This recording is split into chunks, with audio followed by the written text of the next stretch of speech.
Well, this is the beginning of the recording, so hi everybody. Balls. Thank you. First off, as that is Time to drink. Double balls. I was gonna say Happy New Year, everyone. But I guess we could start off 2022 with balls. So you already... I mean, balls and drinks are appropriate for New Year's. It's true.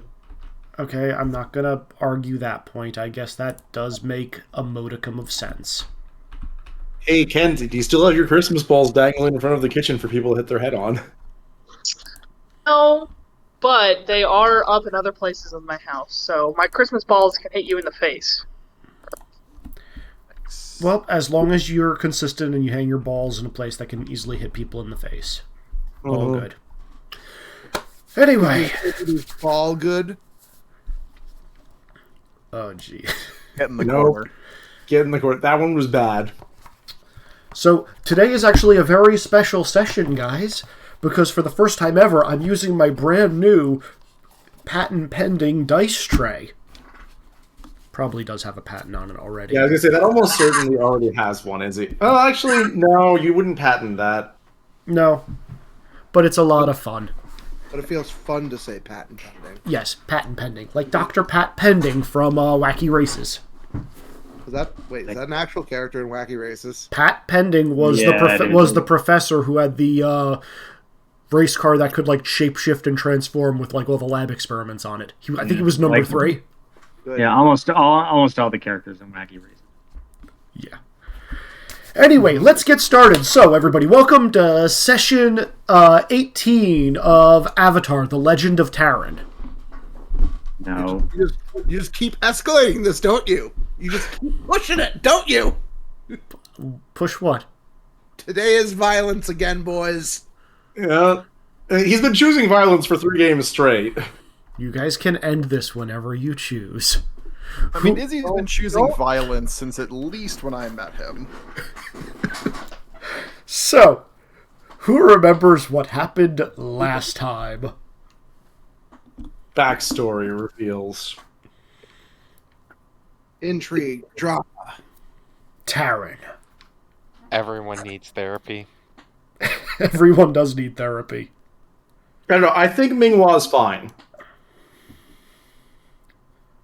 Yeah, since Ming-Hua's not here, he's taking a break. Yep. He understands the need for mental health. Yep. Ming-Hua has disappeared as you are all exiting one of the tents. And is just gonna go nap off for a bit, so Ming-Hua is away. He needs to take a stretch. Yeah. So yeah, besides backstory reveals, what else happened last time? For anybody who can remember the grand time of 2 weeks ago. So long ago. That was like another year. It was like last year.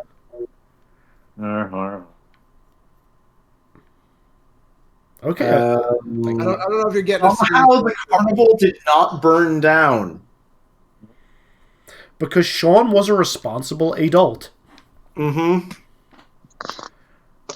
Good on you. I didn't try very hard. Rizik tries very hard. He does not know what he is doing. But you know what? The fact that you try just speaks volumes about your character. Also, Nara was on pretty good behavior. She only told people that we were like a gang of hitmen. Yep. That is true. And only one person believed her. I'm a wordsmith. That's true. Mm-hmm. The part about the hitman, not the part about you See, being a Uncle wordsmith. Rizik has learned to teach me rather than to let me discover on my own. I'm sure only one of us has a list. It ends so much better that way. Oh my god. If I vaguely know what I'm doing, then it ends in less tragedy. This is most likely true. I totally buy this. Oh my gosh. All right. So, yeah.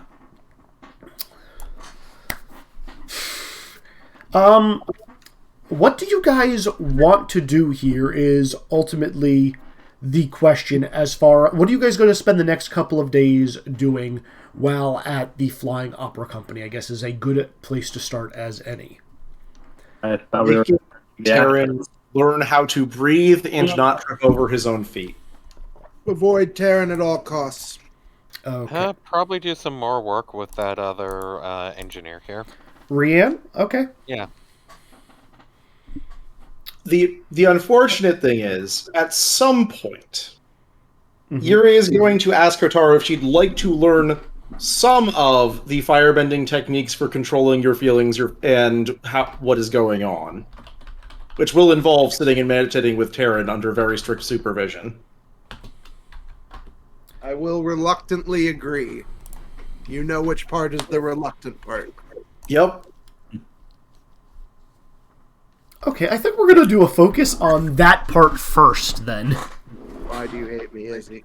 It says something that Terran is bad enough that it is dampening your willingness to learn how to control your lava. We all knew this, though. Terran always chooses violence. Terran has yet to choose Terran violence. doesn't have enough brain cells to choose. Or, sorry, Terran is always violence. I accept that wording. Okay. So, yeah, Yira and Hotaru. Yira, would you both kindly make me insight and or awareness checks as you are meditating with Terran, probably on a small... There's no lakes here. This is a frickin' desert area. There's no lakes. You're just in a tent. Oh, no, we are in a warm tent for this. Mm-hmm. Are we still hurt? Yes, yes, you are. Izzy, you said it's been several days, hasn't it? You know what? Fair. You guys can all go up to the next color level. So if you're in red, you can go up... You may go up to whatever the top of your current color zone is what I will say. What if you were at the top of your current color zone? You may go up to the next color zone. Back to green. You were literally at the top of yellow? Yep. Okay. Still in red, baby. Top of current color. Yes. Also still in red. I'm still in red. So, yeah. Where the fuck is my character? Here I am. Izzy, Yep. I'm just going to call Principle of Fire because I'm teaching firebending techniques. Sure. I'm okay with that. Oh, actually, I get to heal the full. Not very good. Well, so between the two of you, you got a 5 and a 6. Mm-hmm. Nothing too terrible. As you guys are... You both notice two different things as you are meditating with Terran. First... Doesn't Hotaru do... Oh, that you're not using a principle? Should I? I mean, I know what my answer to that question always is. It wasn't declared. I don't think any of my principles apply here. Great power? Yeah. Great power lets me use a power that's the highest power I can use. Specifically a power die. Okay. Yeah. This is one of the few times that great power does not apply. Yeah. Because I use awareness for this one. Gotcha. So, you guys get two different things. First off, Yira, Terran is trying to breathe properly. He seems like he's a little... He's, not at discomfort, but he's not really at ease. He's not breathing quite freely. And when you were doing these exercises with him earlier, it didn't seem to be very much of an issue. Hotaru, what you're getting from this is, he has, glanced in your general direction, but he has, kept a wide, berth from you, as you're doing this lesson with him. I mean, good. I'm going to continue that wide berth and ignore him. Okay. Aaron, focus on your breathing or I'm going to put up a second wall in this place.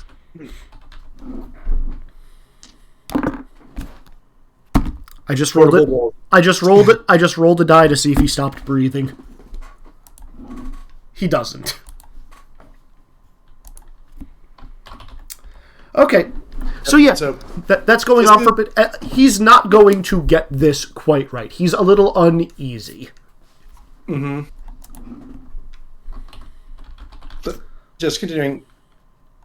Breath is one of the principles of firebending, but even beyond that, being able to control that means being able to control the rest of your body. And being able to control your mind.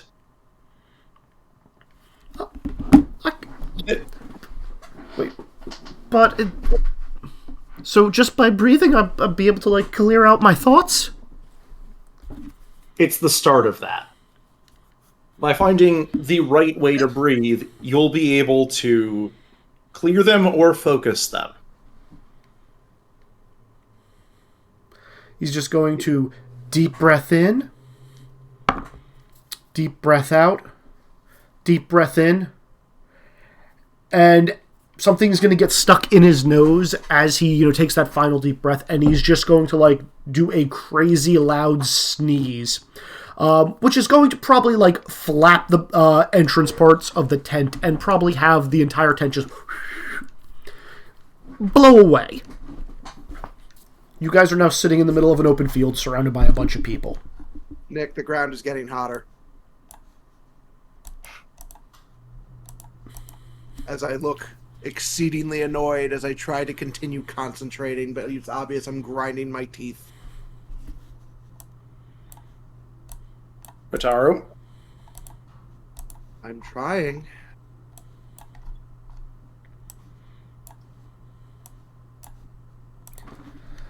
Okay. We're going to try a different one then. Both of you up? Get up. Taryn will All right. follow. Oh. So as a challenge, you're going to need to figure this one out eventually, but there is also a different way to get practice with this and releasing things. First things first, we're going to run around the camp. And Taryn, Yes? while we're doing this, I still want you... Actually, no, sorry, Taryn. You are going to lead us on a run around the camp. Just snap my attention towards you. I'm like, Your eyes are going to be forward, and you're going to do a large circle. The entire camp? The entire camp. Okay. Follow me, and Taryn's going to start jogging. Yep. At any time he starts trying to glance back, I'm just going to shout at him, eyes forward. It won't be very often. He'll try it, like, once to make sure you're following, and then he will keep going. Mm-hmm. I will run after him. Yep. And just trying to keep pace and get them to a point where breathing is heavy, but they can maintain it, which I know is going to be different for both, but... Gotcha. And when people are fatigued, then it is time to separate them and try a different bit of sit and relax and focus on your own body. This time, there will be a tarp. Gotcha. Alright, as you guys are running around the camp, who would like to go next?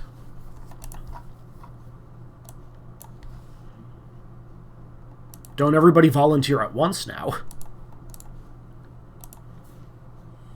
I'm honestly not sure what Han would be doing during this time. Well, you do...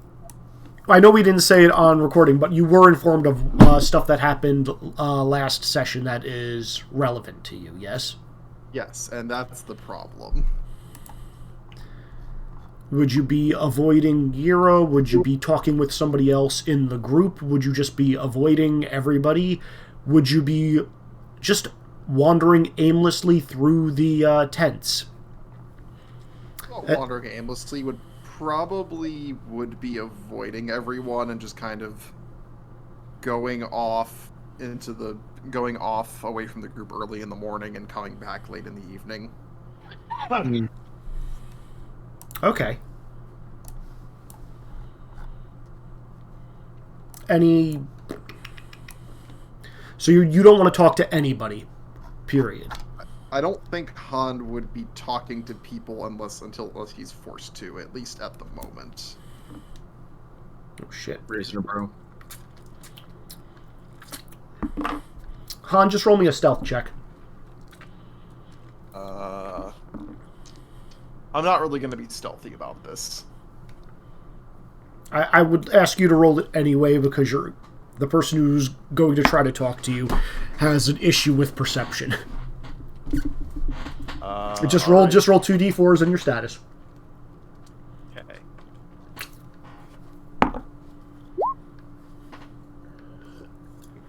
That's a 2. Okay. So yeah, as you're wandering out at one point away from the tents, you are going to hear a voice from like a shaded awning under one of the tents. So much pain and suffering. And yet, you seem lost. If only you had a destination in mind. A destiny to make it all make sense. You would find peace. I will look for the source of the voice. It's not hard to find. Sitting underneath an awning in the rocking chair. I don't actually think you've actually seen this character, because she's popped up twice now when you haven't been around. There is the old fortune teller woman sitting under her tent, rocking back and forth in a chair. Gnarly fingers, gripping the handles of the rocking chair. She sways back and forth. She's kind of aimlessly just watching the area with like a white milky foam covered eyes, and she's got this big bulbous nose, just kind of like rocking back and forth, staying warm, with like a shawl closely wrapped over herself. If you wish to find answers, Granny Woo-Wah always can provide. And she will, just gesture off to one side, and, it says on a sign, like on the side of her tent, Granny Woo-Wah's, fortune tellers, palm readings, crystal ball, hypnotism, and all magical enchantments.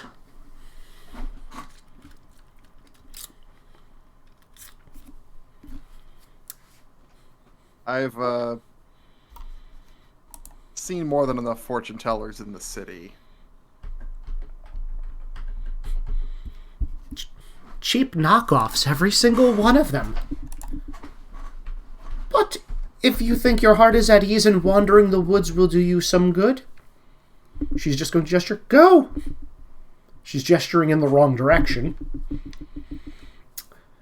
But Granny Woo-Wah will be here if you wish to talk to me. And I'm fairly priced.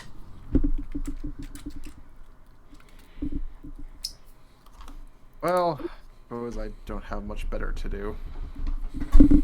So I'll go over, and I assume there's another seat next to her somewhere. Actually, if you go over to her, she's gonna welcome you into the tent.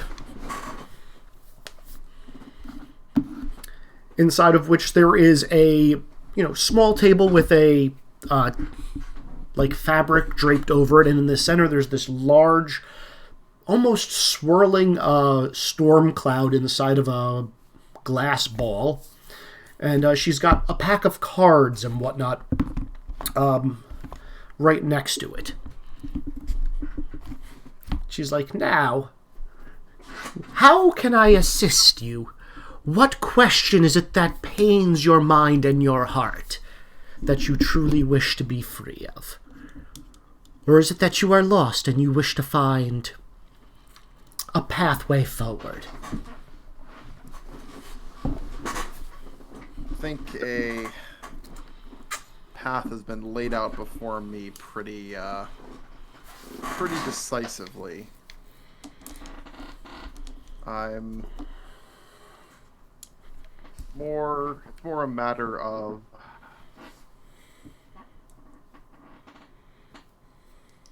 acceptance, I suppose.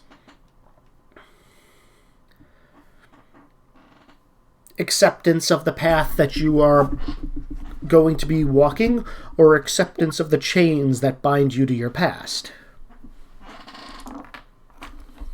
More the latter than the former. Not often does one find an airbender who claims to be shackled. Well, I was never that good of an airbender. And yet, one can argue you are now one of the best. Ouch. Oof. Oh, Ooh. Han's gonna chuckle at that. I love how Even in, I love how even- I love how everyone. Sorry, go, Dad. Sorry. Even in the death throes of the Air Nation, I am not an impressive airbender. But I appreciate the sentiment. So you do not feel as though you are up to the task that is laid out before you. Well, it's not so much that. The only other airbender I'm aware of works for a lunatic, so... No, I'm... There are more airbenders out there? Do you Well- wish to know where she is, or perhaps have me read your love line? I was going to say reaching out, trying to find your hands. I'm afraid that won't be necessary. No, what I need to figure out is whether or not I can trust some of the people that I've been traveling with. Ah. And do you feel they have been dishonest with you? Or do you feel that their actions are truly irredeemable? Well, that's what I need to figure out. Are the deep sins of the past something that can't be forgiven? Is it something that I can work past as long as they're in service of the greater good? And is what she's doing, what they're doing, actually for the greater good? Or is it just more bloodshed? Dan, I'm going to ask for a conviction roll. Is that a quality? That is a quality. Okay. Just straight that, or should I roll other dice with it? Make your argument.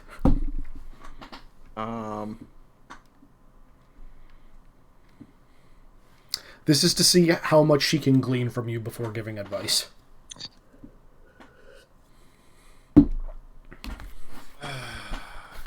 Could I use Principle of Freedom for this?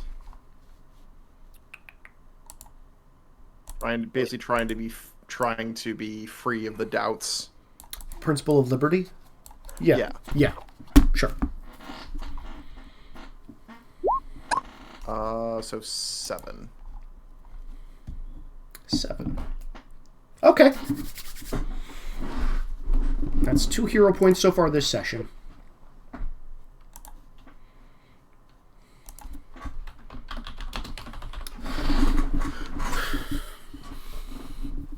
As much as it pains Granny Woo-Wah to say, I can't find my fortune beads. They would help bring you good fortune. But as far as the question that weighs heavy on your heart, dearie, it is so difficult for someone to go against their nature. Once everybody allies themselves with something. They either have an internal moral compass, they ally themselves to a cause, they ally themselves to a spirit or an ideal. And if you have concerns about an individual, I would say just look at their history. Clearly, they have been loyal to something throughout their life. They would not just willingly change sides and go for no reason. It's not as if the person you were talking about is a known defector, who doesn't seem to do anything with any rhyme or reason except their own goals in mind. And even then, who would know what those goals are?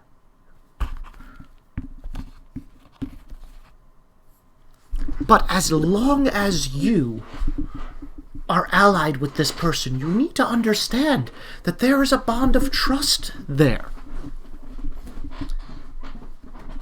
And it's not as though they've done anything significantly damaging to you, correct? They've never hurt anyone like you or your kind before. And therefore, that makes them an incredibly valuable ally. Correct? Perhaps not directly. But they have this person has harmed you? Deeply? Those that they served were the only ones to have truly hurt me in my life.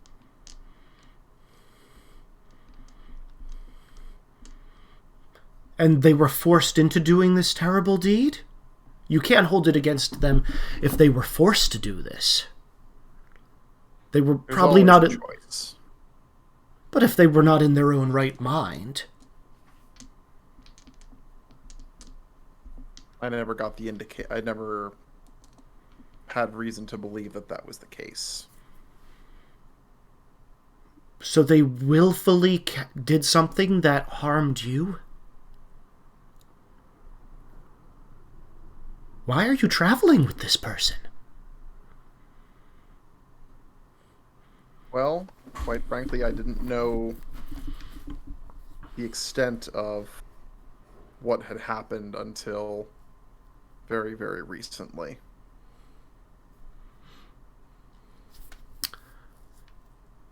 I found myself at a crossroads.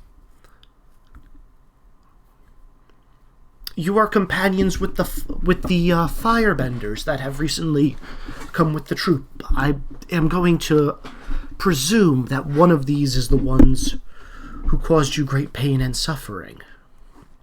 That's right. Well, it's hard for people to go against their nature. Some people are incredibly kind, comforting, teachers, and would not do things that would willingly cause harm to others. But if one of your firebending friends did something, hurt and attacked people like you, I would recommend you always look out for yourself. And those that you consider worth protecting, first and foremost. That's just it. I've been able to get by looking after myself for many, many years. That's not really the case anymore. If you want, you can always have a home here. Many lost souls have ended up in the Flying Opera Company, pooling together our knowledge and wisdom throughout the years. That's why no one ever truly wishes to leave. We all remain and help each other. Isn't that the kind of family you are trying to find? Well, as terrible as an airbender as I am, I can't see myself being bound that way.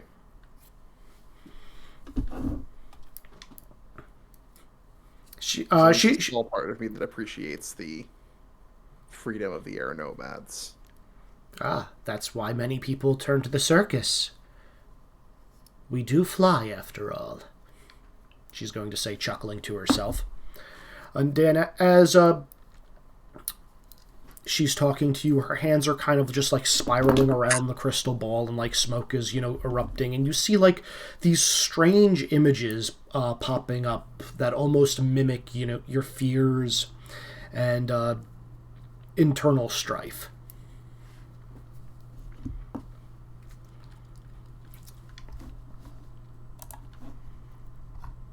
Did I get a PM from someone? Well, somebody just popped Someone out. just dropped. Yeah, someone just dropped. It was a Kenzie. Uh-oh. No. Presumably she's coming back from pooping.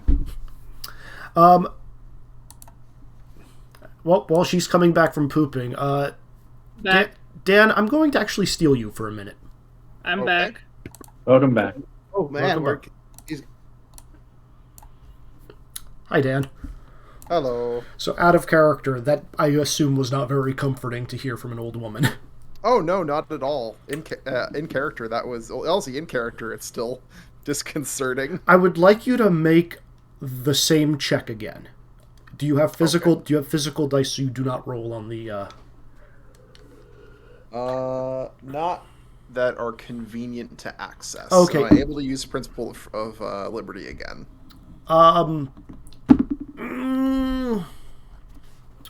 When you're restricted or bound using your dice. I don't think it applies, but I will allow you to argue it after you roll the fact, which I will normally not Okay. do.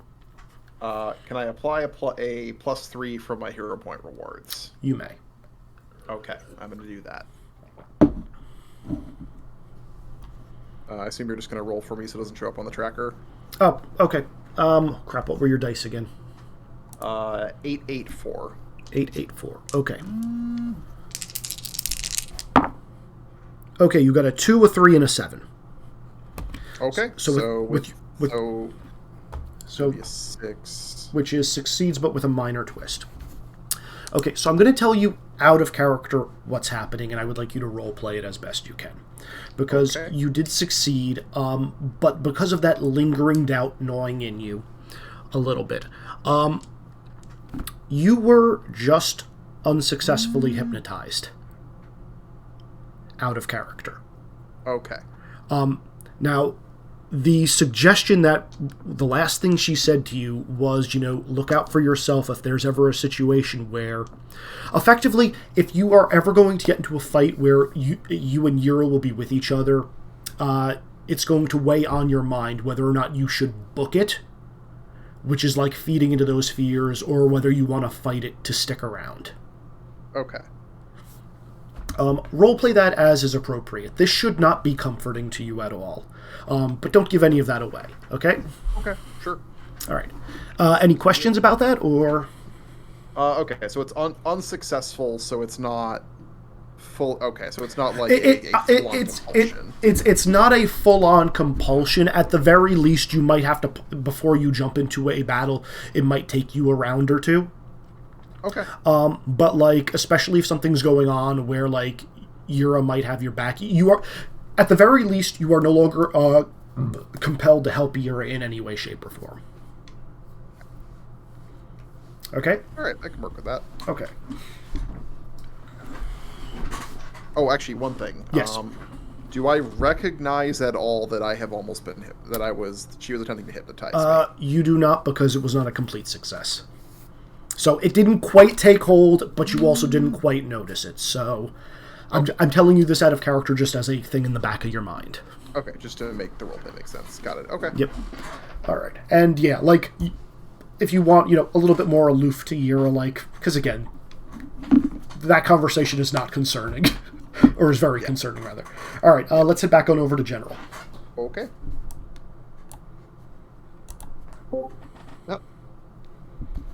Aha! he's back, but Dan have returned. Welcome back. Okay, who's next? I am an earthbender now. what? We already disproved this, Dan. Well, yeah, nope. As you leave the tent, Granny Wuwa is going to, like, hold out the hand for payment, and she expects, like, 10 silver as payment, Dan. Okay. Am I made of money? She's just like, I mean, I kind of am. It's literally a power of mine. yeah. Yeah. Oh, like, He's fine. You know, he's just like, thank you. And if you ever need someone to confide in again, dearie, you know where to find Granny Woo-Wah. For a reasonable price. For a reasonable price. Mm-hmm. Always reasonable. Only the most reasonable of prices accepted here. Yep. All right, with that, who would like to go next? Really, it's time for more of Rizik and Nara's excellent adventure. Well, I think Rizik and Nara are not necessarily doing the same thing here, but, like, sure. I don't think it's going to be very exciting. I mean, is it just Rizik's excellent adventure now while you're with Rianne, or are you sticking Nara with you? Yeah, it's Rizik and Rianne doing collaborative engineering, which, like, my guess would be probably work on something that does fire extinguishing or stuff like that, because, you know, stuff for dealing with when there's an emergency disaster is probably useful. Okay. So one of the projects that Rianne is actually going to ask you to help with, if you want to do that as like your guys' side project, he is the main, I'm going to refer to him as a mechanic for the Flying Opera Company, and a lot of shit is broken, and it's up to him to determine what he can salvage and is worth packing up, and what's just going to go into a giant pile and either get buried or burned or both. Before you guys, head off to the next location. So everything's trying to get packed up in the meantime. But okay. Yeah, I can work on that then. You guys can also start brainstorming a little bit of your fire thing device. Though again, a lot of the stuff he's working with is almost exclusively fabrics and woods. So the best he might be able to do is a bucket of sand. But if you would kindly roll me I'm going to say gadgets and technology to at least identify what is salvageable and if you can actually use anything to make said fire extinguishing device. I'm going to use Principle of the Gearhead. Excellent choice. I feel like it would be a bit silly if he didn't. Yeah. 9. Okay. Yeah, so shockingly, as you guys are going through some of the destroyed tents and carriages, you find some useful stuff that you put off to the side, which you can build up later, and you just find a lot of beams and broken stuff. You actually find a couple of gear trains and whatnot that you're you know what's good for fire extinguishing? Sawdust. And you use these 2 grinding gears and are actually able to just make a shit ton of sawdust out of a lot of the refuse and whatnot, and just put it in a easy dispensable sprayer. Because shockingly, sawdust is not in fact flammable. Okay. Mm-hmm. Yeah, it does get fun. And I'm saying, you guys know that is a real life thing, right? Yep. Yeah, it douses flames. Yeah. So yeah, you have an easy dispense sprayer, which with a little fan in the bottom, which it doesn't spray it very far. You kind of still need to be on top of the flames, but it'll put out campfires and whatnot. And you have plenty of storage of this sawdust, and that's taken care of part of his problem. And you now have a cool little gadget, which pretty much is user-friendly and most people can easily operate. Sean, because of your role, I will actually give you a +3 bonus you can put on your sheet. The next time you would encounter something fire-related that you want to put out, you can use that +3. Okay. Solid. Mm-hmm. And otherwise, you guys are just going to keep working on the fairgrounds. Mm-hmm. As you're doing so, Sean, he's going to ask you, so where did you learn all this? Where did you get all your training from? Everyone already... How well known is it for the people that were we're from the Fire Nation and that we have firebenders from that. Like, is that basically 100% public knowledge at this point? The fact that you guys have firebenders in your group is 100% yes. That we're from the Fire Nation, though, for some of us? It's assumed that the firebenders are from the Fire Nation. Be a little silly otherwise. Yeah, it would be a little silly otherwise. Again, you have that wonderful feature of being mundane and being able to fly under the radar. Yeah, but, like, everyone else in the group kind of got thrown under the bus / I guess, carriage / train in this case, because I don't think there's buses. We got thrown under the cabbage cart. They got thrown under the cabbage cart. Yep. Like,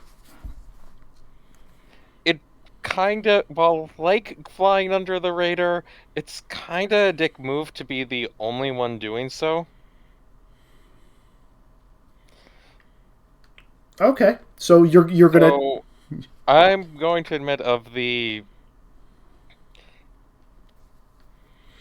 I'm going to not, like, admit to everything, but I'm going to say I used to be part of the Fire Nation's Army Corps Engineers. I left after I realized what we were actually doing.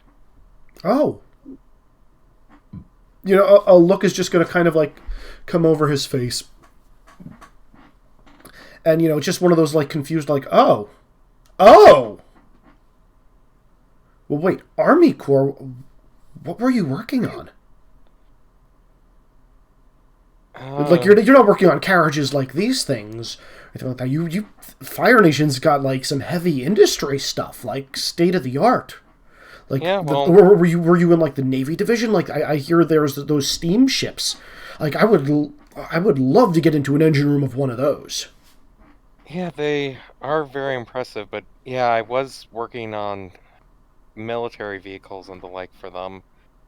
Part of the reason why I kind of like the working on something more civilian related right now. Because they are very impressive, but they're not really being used for the right things. Right. But still, like, what kind of stuff? Like, how fast could they go if you're working on vehicles? I will go over, like, the top speed. How much ostrich horsepower are we talking? So, I will list off some of the top speeds from experimental work while mentioning the fact that a lot of these had different problems that could come up, where the trade-off for armor maneuverability actually being able to fuel the thing. Well, that would be counteracted if you found a powerful enough power supply, no? Yeah, which, some people's attempts to find something strong enough did not lead to good things or good places. And I'd assume using a bender as a power source would just be out of the question. I'll point out that, like, you could have a firebender for maintaining some of the stuff, like steamships and things like that can get a firebender for using them, but like, but I thought the higher and heavier things, like, and the faster vehicles, they start running into more than one bender could give. I mean, you could have multiple benders on shifts, but then again, that's very inefficient because then that adds more weight to the vehicle itself. Yeah, and and that relies on you having enough benders that can actually provide enough heat or electricity for for constant use, because not all benders are made equal. Yeah, I get it. And there aren't a lot of lightning benders in the Fire Nation currently. Going to, like, think for a second. Well, wait a minute. And gonna, like, be pointing off in the general direction where you both last saw Yira wandering off to when she was running around the campsite with Taran and Hotaru. Isn't she a? Yeah, she's one of the few I've ever. She's the only one I've ever personally met. It's. So if there was a way to harness, like, lightning in a bottle, imagine the possibilities. You can see, like, his mind is going, like, 100 miles per hour right now. I mean, if there's a way you could get a constant supply and actually store it long enough. I mean, you need a very large... You need, like, a full-on carriage just to carry that kind of supply. It's not like there's anything big enough to do that.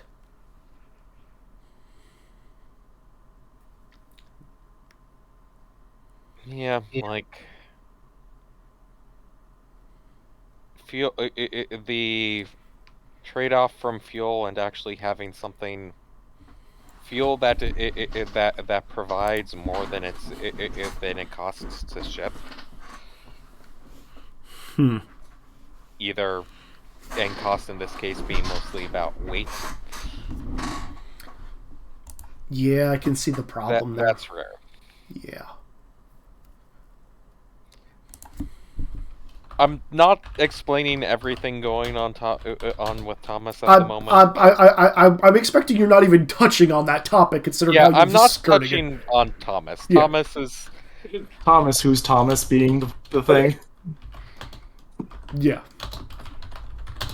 Like, I can mention worked on vehicles, can mention some of the problems with various of them, because, like, look, working on some of the stuff I've worked on him has been civilian vehicles. Gotcha. Some of these problems, like very heavy armor, aren't going to be a concern for civilian population. Oh no, I agree. That makes all levels of sense. Well, you definitely have a puzzle going on in there. You know what? I think that would be a fun thing to work on together and try to figure out. And I'm gonna say that's where I'm gonna leave you two off. Like, talking shop while finishing up one project and working on another one. Sounds good. That's pretty much gonna be the story of the two of you. Yeah, like, this is not going to be the high drama, high intensity story of this session. Yeah. Alright. Kakan or Nara? Who would like to go next, or do you guys want to go at the same time? I mean, that is a relationship that we have not seen yet. That's going to be an interesting group. That is true. Oh. Kakan is mostly going to be he's probably going to start the day just kind of going off on his own for a little bit to just sort of vent, literally, some firebend. Okay. And basically, do a little bit of training that way. Okay. And once that's done, that'll probably be like a couple hours, and after that, he'll probably try and find the Avatar to see how that training is going. Okay. Oh, we are going. We are moving in that direction then. Okay, good. Oh, this is going to be spectacular. Kenzie, are you back yet? I'm back, yeah. Okay. Do you want me to describe what Kakan runs into at that point? Well, hold on a minute. That might be the next thing on the tracker. Nara, what are you doing in this time, and are you going to Where am I? Well, you're here. I was going to ask... I asked, I guess before you got back, if you and Ziggy wanted to go simultaneously. Oh, I don't care. I say this because you can trivially follow pretty much anyone in the party to do shit. Yeah, that's true. It's up to you. If not, I'm just going to finish up with what Ziggy wants, and we'll deal with you in a minute. I mean... Hold on. It's doing weird shit. I'm still logging in. I had to call my pharmacy. Oh. Are you doing all right, Kenzie? Yeah, I forgot that my insurance had swapped over to a new insurance at the start of the new year, so I needed a thing refilled, and it got bounced back because of that. So fun times. New year. Yeah. Okay, so I'm over by Han and Rizik. This is a new day. Like, Rizik is off working on stuff with Rian. Han is in a tent somewhere that you did not follow. Okay. And, Yira went off with Hotaru and the Avatar to train. So, Training montage. Your options right now are you following Kakan to see what he's doing immediately, or are you going to be going and doing your own thing, and then next cycle you're going to be jumping in on somebody else? I'll Kakan, he's the new person in our group. I kind of want to snoop and figure out what his deal is. Okay. Ziggy, would you please re-explain what you were doing in the morning hours for little girl to follow? Yeah. I'm gonna be a peeping Tom. Ooh. Daddy likey. Kakan is going to be... He's basically... You see him kind of try and... not exactly subtly, but he's going to try and find like someplace secluded to be alone. And once he thinks that he is alone, he is going to start doing a whole bunch of both firebending and kind of this, this strange bending where he is just unleashing, just venting out just tons of this like wavy air around him that you can kind of see like. As he does this, you can see like the grass around him sort of die. You can see like water turn to like steam around him almost immediately. Just, mostly doing a lot of that. Okay. Terrifying. Watch out, kid. That guy's hot. Ooh. And he's got muscles. How cool. Oh no, he's hot. Oh no, he's hot. Okay, I'm just gonna be a creep and follow him, and yeah. Kenzie, roll me prankster plus agility, please. Oh, good. We're working Kenzie into this chaos pie. Oh, yes, Yeah. we are. Need it right. Agility plus. I've had time to think about what happens with Ziggy's bending mixed with Are Kenzie's. we? You are... What is your current... I'm at the top of red, because you said we could go back to the top of whatever we are. You are still in red. 8.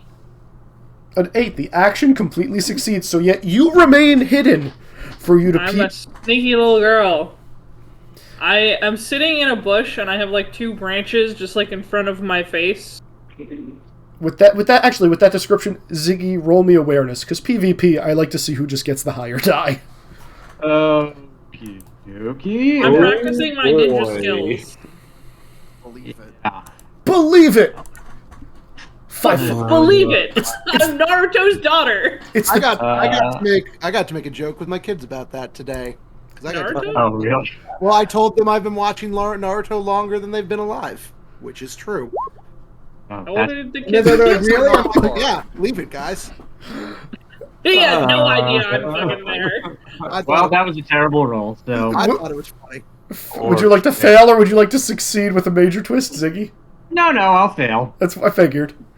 Yep, no, so you have no idea, and like, as you're like trading and probably wandering around, at some point you're gonna like look down and be like, my footprints are, making much smaller footprints than my feet are.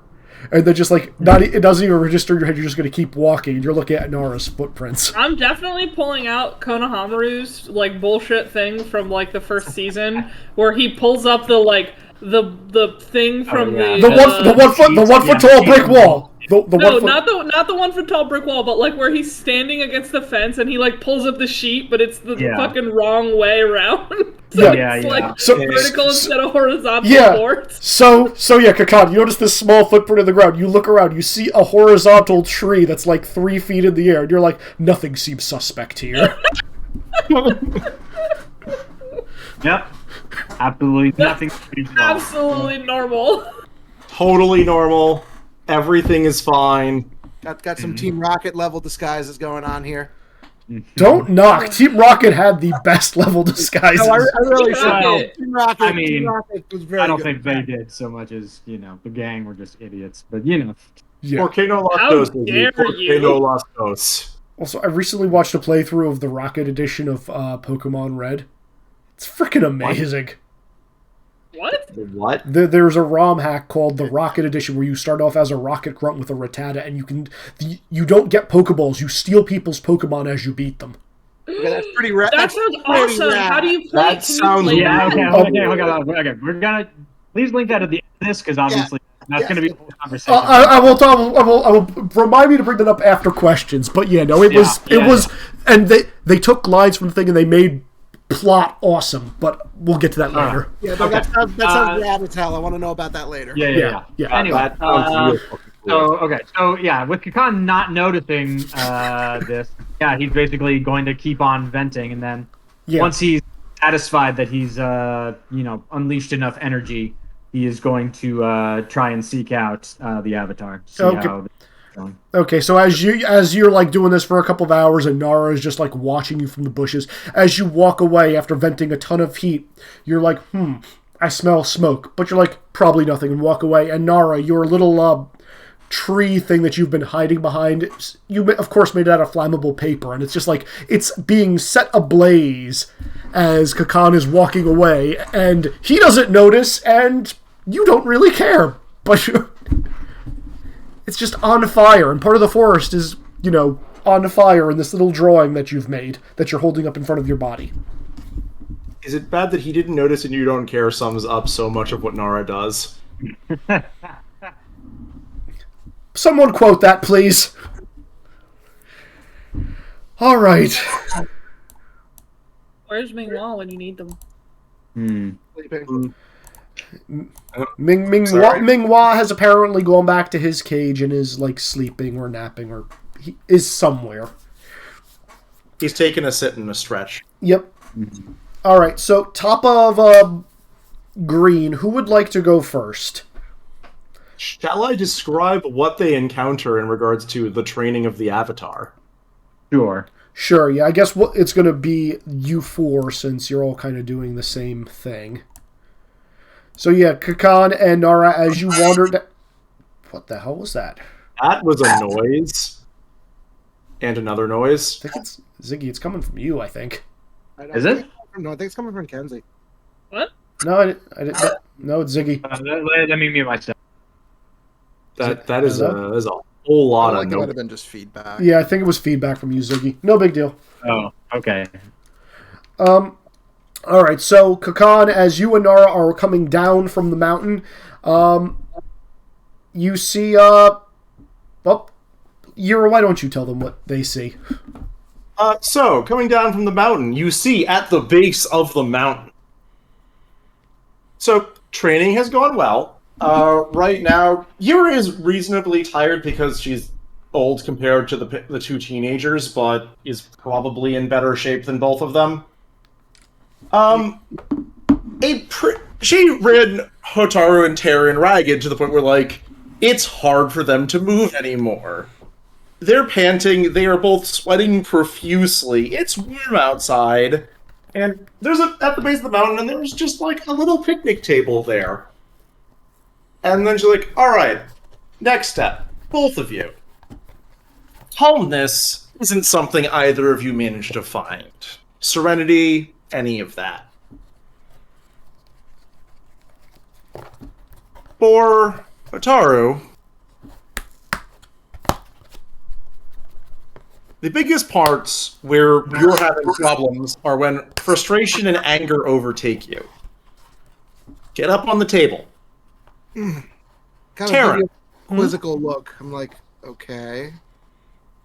Terran, this is probably going to be a little trickier for you.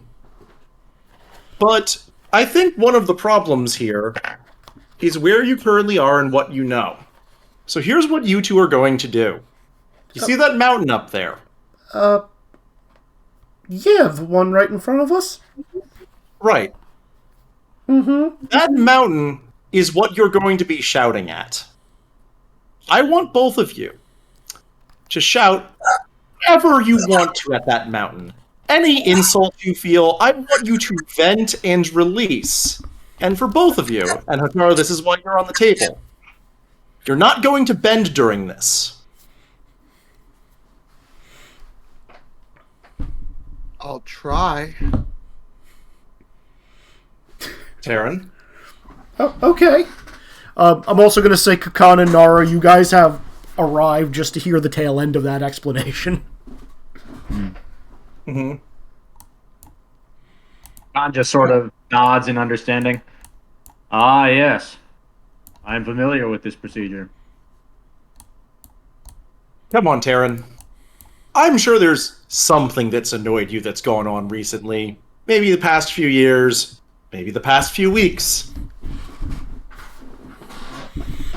He's just gonna look up and, raise a fist over his hand and just, meekly shout, "I'm sorry I wasn't good enough for you, Sifu!" I don't know, Taryn. The mountain's not amused. Louder.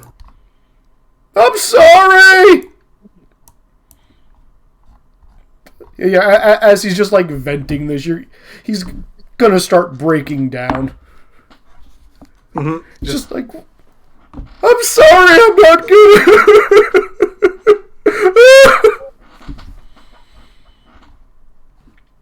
Hotaru, it's your turn. He's not getting any more words out for at least a minute. I just square up. I'm like, okay, Mountain. And I just... Ms. Ear, do I have to do this? This feels ridiculous. Hotaru, are you going to let Taryn beat you? I don't care if he beats me. I don't want anything to do with him. That's fine. Tell that to the mountain.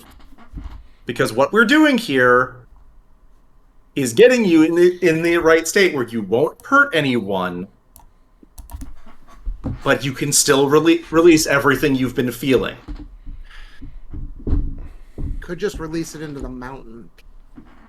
And will that help anyone? I don't know. I don't help anyone anyways.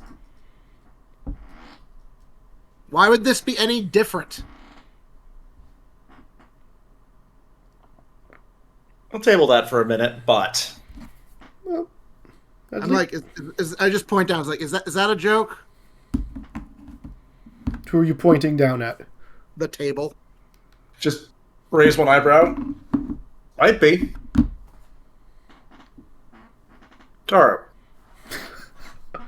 Come on. I had to rewind that conversation in my head. A while. You've gone through things that are problems. I don't care if you say the truth. I don't care if you literally shout nonsense. The point is, I want to hear your voice echoing off that mountain.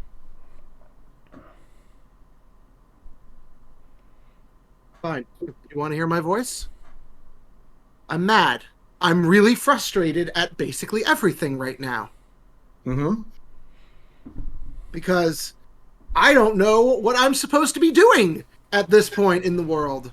Like, how did I even end up here where I'm standing on a table yelling at a mountain?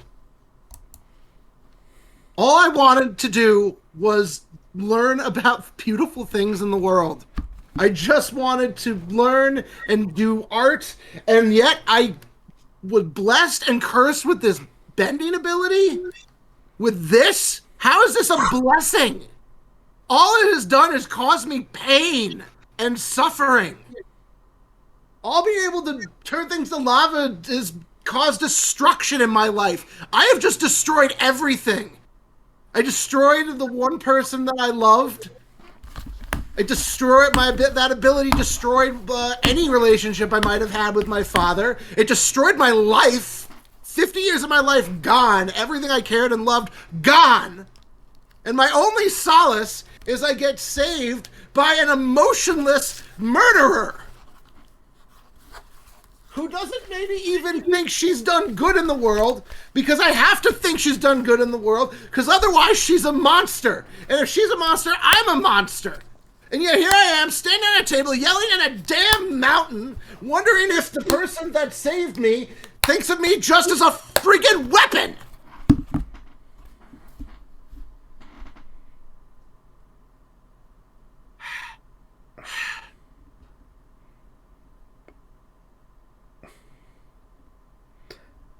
John starts clapping.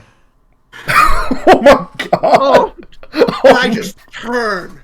Oh, and don't even get me started, you, and I hop down from the table, Nick, and start marching towards the con. Because you, why are you even here?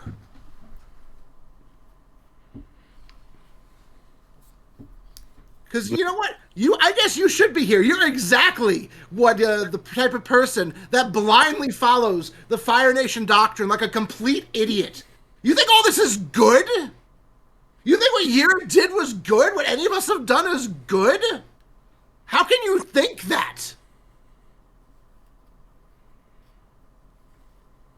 I think she wiped out innocence and lives, and so have I, whether I meant to or not, and you think that's good?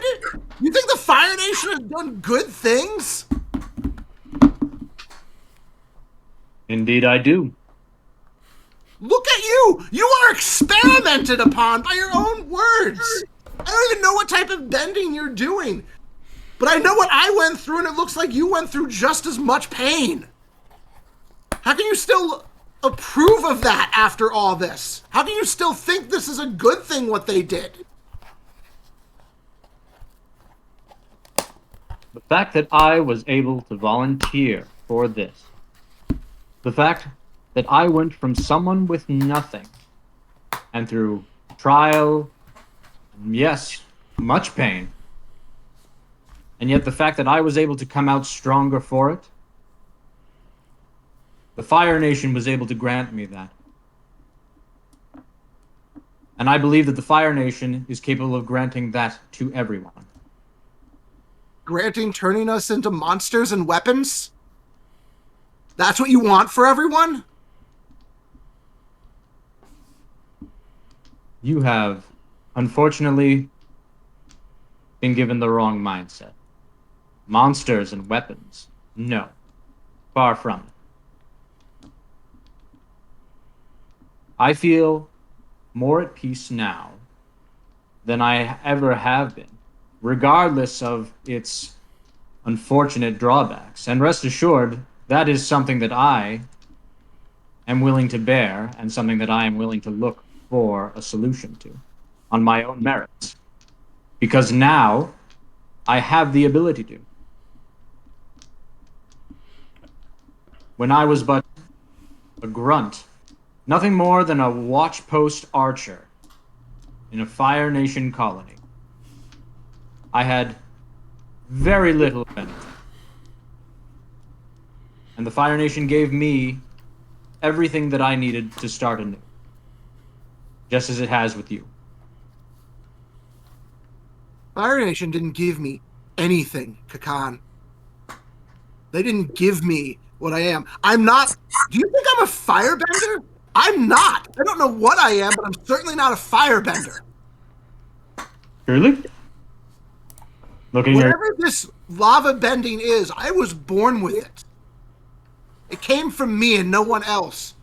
But that didn't stop my father from using it. It didn't stop him from murdering my mother in front of me when he found out what I could do and when she tried to protect me. It didn't stop him from using me as a weapon to kill Avatar Roku and start this war. And then I turn, scream, and slam the ground and just like make a wave just spreads across, and the mountain partially fractures at its base.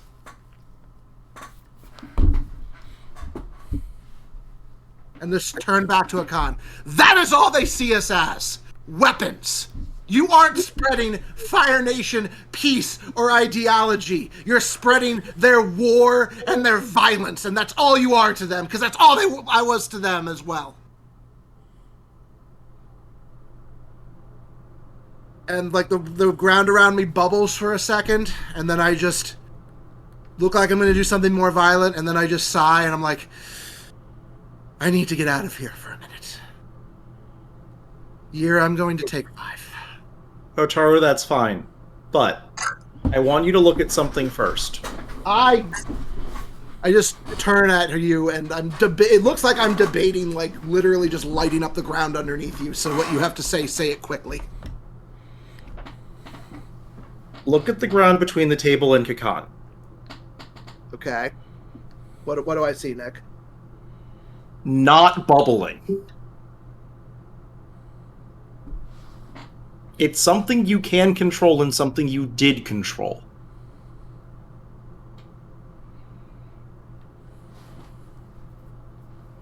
I just stare at it for a minute.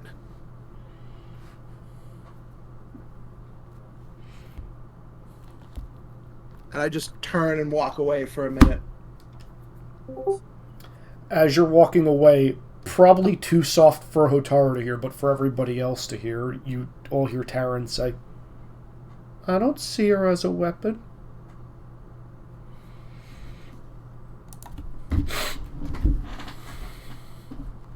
No one should see someone like that.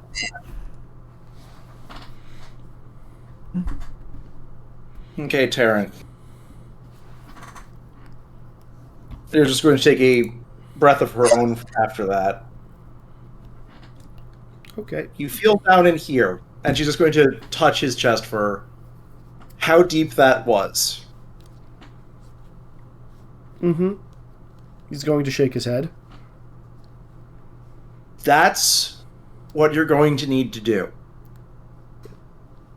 Side note, just before I forget, this is probably something only Nara would have seen, but Nara, there are tears streaming down my eyes as I walk away.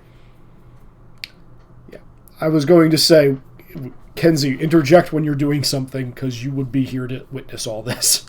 Yep. Kenzie is probably the only one far out enough to see me start breaking down. Gotcha. So you're crying right now? I am definitely going into the woods somewhere to cry. I am giving everybody, I kind of appear, and run into the center and go, you're all jerks, and I chase after Hotaru. Taryn's like, I don't want to be a jerk. We're going to put this on pause for a second. Who would like to go next, Rizik or Han? I feel like I might run into Han at this rate. You know what? I would probably have gone out probably walking or finding a quiet spot to think after the fortune teller. Do I hear anything? You probably heard the yelling at a mountain thing and watched from a distance. Can I be honest? You probably heard part of the mountain crack. Mm-hmm. Yeah, all that. All right, I guess I'll start moving in that direction. And I guess Izzy can determine what I run into. Oh no, you've made Izzy in charge of something. In that direction, you say? Yes. For ease of my life, I'm going to say you're wandering back over there. You're seeing, everybody talking, but before you even get that far, you're bumping into Nara, who was on her way to follow Hotaru. So I'm going to say that's what happens. So Nara, you bump into your dad. Dad, you bump into your daughter. Where are you off to, Munchkin?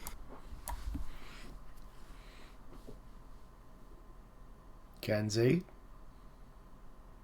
Okay. Sorry. What?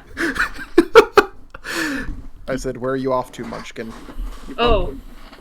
Hi, Dad. I have to find Hotaru. Something happened. Everyone's being jerks. I gotta go. Bye! Hold on. He's gonna basically grab by the collar as she's trying to run away. Why don't we both go? What? Why don't we both go find her? Okay. But she's very upset right now, and she, tried to destroy the mountain. I don't know, something about being a weapon and freaking out, and Kakan being a weapon too. I don't know. But yeah, we gotta go talk to her, and I need to give her a big hug, because she's like my big sister, and she's not a weapon. She's Hotaru! Yeah! Well, then let's both go find her. Okay, let's go. Alright. I'm just going to jump over to Rizik real quick as you guys go to catch up to Hotaru. Rizik doing the Rizik thing. That's why the Rizik not actually. Rizik kind of separate from the emotional trauma things going on this time. Yep. It's happy fun times. I mean, yeah, no, you and Rian are working, chugging along. You hear this loud crack, and you just both look up and like, what the hell was that? Kind of. Do we see that the mountain shifted or anything like that? Give me an awareness check. Yeah, I mean, I can't break the mountain. No, I figured I just made a crack at its base that was loud enough to hear. Yeah. Let's see, what do I have? Not awareness. You can argue something else.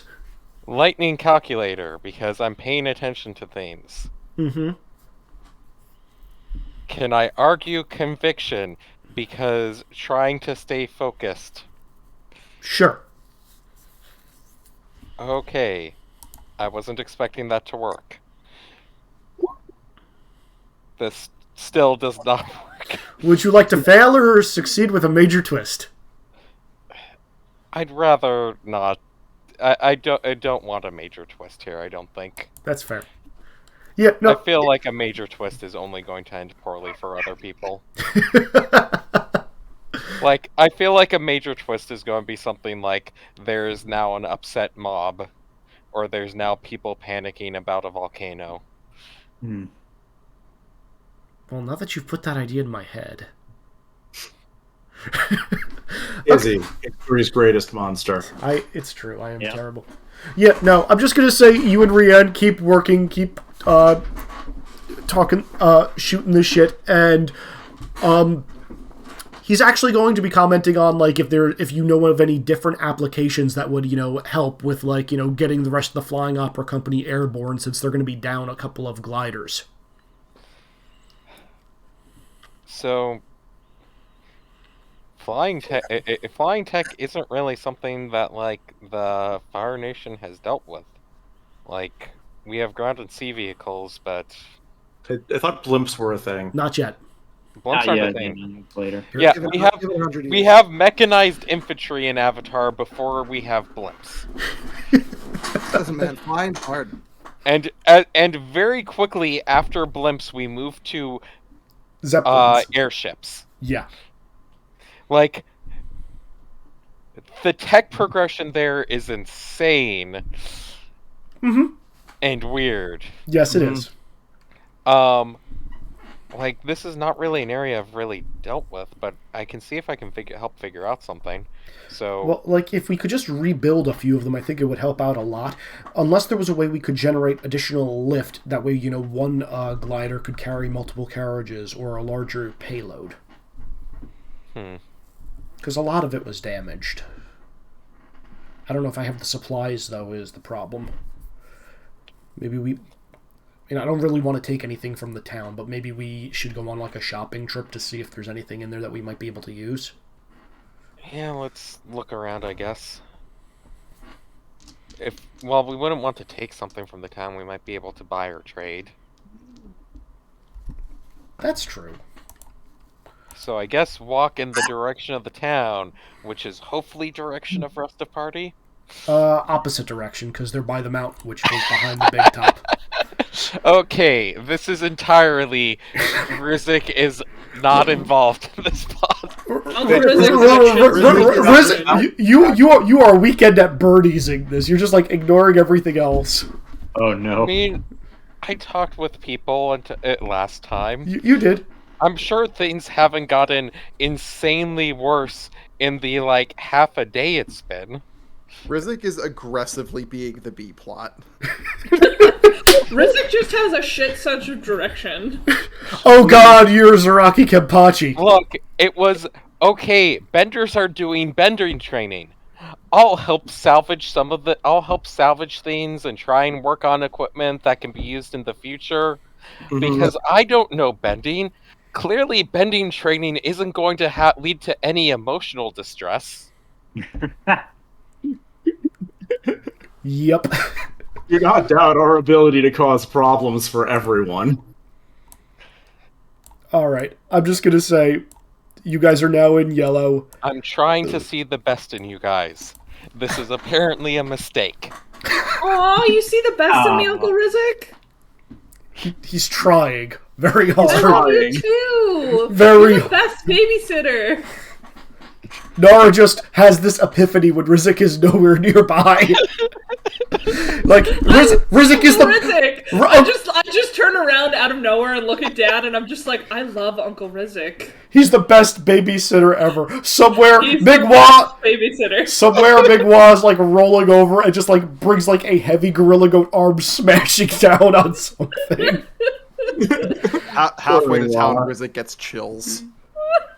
Yeah, Riyadh looks at you like, you okay? Did you just get chills? Yeah, I think I'm good. Someone's Maybe probably talking about you. Yeah, that's just a superstition. That is happening at all. All right. I think the correct people to throw it to at this point is Han, Nara, and Hotaru. Hotaru! Where are you? Are you okay? You just hear crying behind a grove of trees. Yeah, she's over there. Let's get her. Let's get her. Let's get her. Jesus. That has been our answer to problems. We can't deny this. I come bounding around the tree and I don't even stop. I just dive on you and I give you like the biggest hug I can muster. When you partially get stuck, I am sunk halfway into quicksand. I don't give a shit. Dad can get me out. Dad's here. It's fine. I just sunk myself halfway into the earth. And I am enjoying the lovely feeling of sand all over my body. That's a lie, but I'm gonna be okay. But you're a young enough child, you might be enjoying that. I'm so glad you said that, Dad. What did he say? It's rough and coarse and irritating. It gets everywhere. Not like you. Thanks, Dan. Dan's here to help. There you go. So I like force myself down next to you and I give you like the biggest hug I can muster and I just say, "You're my sister, Hotaru. I don't care what you've done."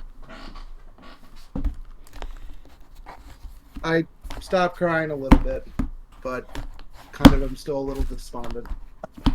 Look, Dad's here. He apparently wants to talk to you too. Oh my god, I think that means Han's your dad too. I probably make a better father than mine. Yeah, yours kind of sounds like he was pretty shitty. Han's been pretty good. I don't know. Han's a little young to be my dad. I don't know. You don't look more than like 19. I think you're pretty good. Han's pretty old. You know, I'd argue the point, but I'm you know what? I'm not quite 40, but on the way. Han's not going to fight losing battles. See? No. Han, he could totally be your dad. I'm not going to stop you if you want to join me, but I just can't deal with that right now. I can't deal with the Fire Nation right now. That part of me right now. Then don't. Yeah. There's no law saying that you have to immediately deal with all of your issues. It's something you'll have to confront eventually, but to use a we used to have jokes about earthbenders where we used to always joke about how they always would beat their head against a wall to solve every problem. I do see that in you sometimes. I don't know if that's a compliment or not. I don't really know what a real earthbender is supposed to be like. Everything I knew about the Earth Kingdom up until a couple months ago was from my mom. You fit the mold well enough. What was your mom like? I kind of smile a little at that. She was a great woman. She loved life. She had a great appreciation for art and culture and always tried to tell me all these great things about the Earth Kingdom and about earthbenders. I'd sit and read with her for hours books that she had kept hidden from Father and would show me pictures and histories of, I guess, my ancestors. They were wonderful. And I always wanted to experience them myself, but never was allowed to. Couldn't leave the base. I know. Dad, can we go to an Earth Kingdom festival and do Earth Kingdom stuff? I laugh. We did get to do that already, and it was really nice. That's... Let me ask you guys something. How do you deal with not belonging anywhere on? Your people are gone now. Don't you feel lonely? You want the honest answer? Yeah. Every day. I spent, oh man, 15 years moving from place to place. I had fun, don't get me wrong, but there's only so much you can do when you don't stay in a place for more than a few weeks at a time. And as much as I did sort of establish myself with Mr. Frankto, it's not the same thing. He's always a boss first. Yeah. So,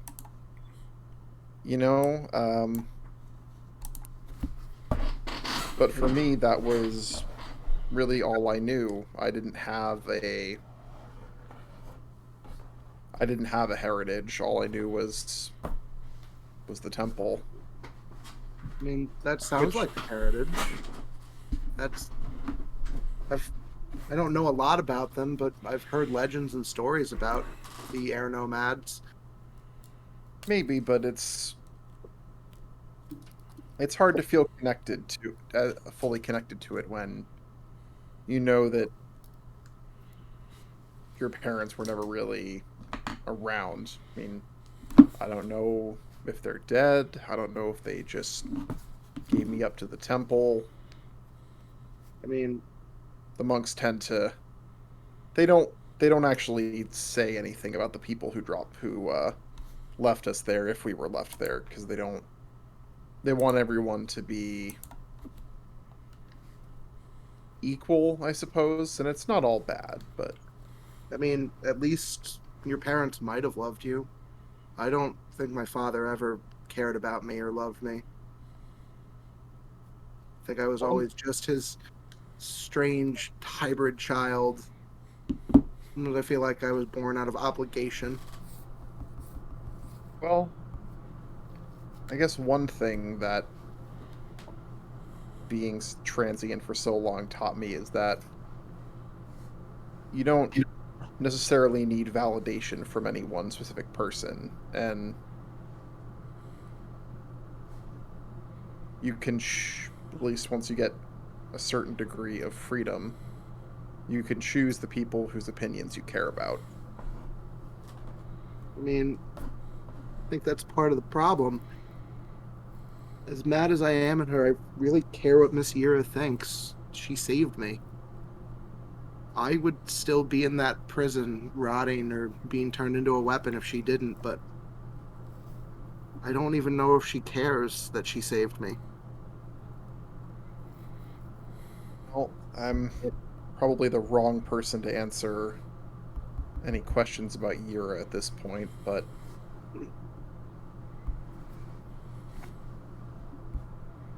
I think the most important thing to recognize is that even if you don't feel like it right now, you do have autonomy. You're capable of saving yourself. And that's not to say you have to save yourself by yourself every time, but you have more freedom than you think you do. Yeah, but I think the longer I've been awake from this, the angrier and more frustrated I've been at everything. I'm not worried about my freedom, I'm worried about hurting people.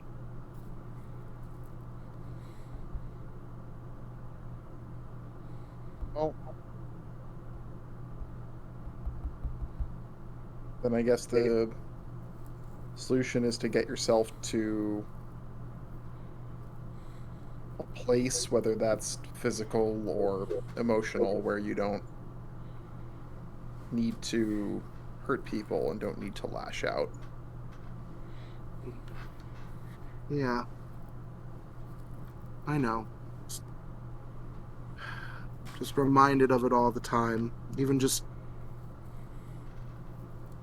I don't know, even just looking at Yira reminds me of my father. She stands for, at least used to what he stood for. And I know he's still out there somewhere and just wants me back as just a tool. I still have to deal with the fact that I have a brother. Still don't know how I feel about that. Wait, what? Yeah, I was thinking about that. Well, that kind of makes sense. I never knew I had a brother because he wasn't born when I was put under. But where is he now? I don't know. Can he also do whatever you do? I shook my head. I don't think so. I was an earthbender because my mother was an earthbender. But right. My mother was long dead when he would have been born. So my father must have either remarried or just had a child with someone else. Oh, yeah. In that talk that I had, I was told boys can have babies a lot longer than girls. I suppose so, yeah. I don't know. I don't know anything about him, and he probably hates me. I'm probably just a mistake and a weapon to recapture or put down. Do you think he even knows you're around? No, I don't know. But if he's the child my father actually wanted, then maybe I'm important enough to have been given him. He could have been given a mission to deal with me. But I don't know. We haven't really, if you think about it, we haven't really faced the Fire Nation in weeks. Not since we left Whaletail. I don't remember the Whaletail other Island. Whaletail Island. Maybe your brother is that guy that we saw at the island. I don't know. I just can't know. And I need to get... You're right, I gotta get control of this. I'm so frustrated and angry about it all, because... You wanna know what the really messed up part of it all is? What? As much as I hate what they've done to me, I think I still am. I still like and love parts of the Fire Nation. That's who I was. That's how I was raised. Like, as brainwashed on cactus juice as Kakan is, he's not wrong to believe and want certain things to be ideal about the Fire Nation. I just don't know if that's what they actually are. And this sounds like the $5 word that Bazu taught me. Indoctrination. Good word, Bazu. Fuck's $1. I don't know. That's what he told me. But like, how can you love and hate something at the same time? I don't get it.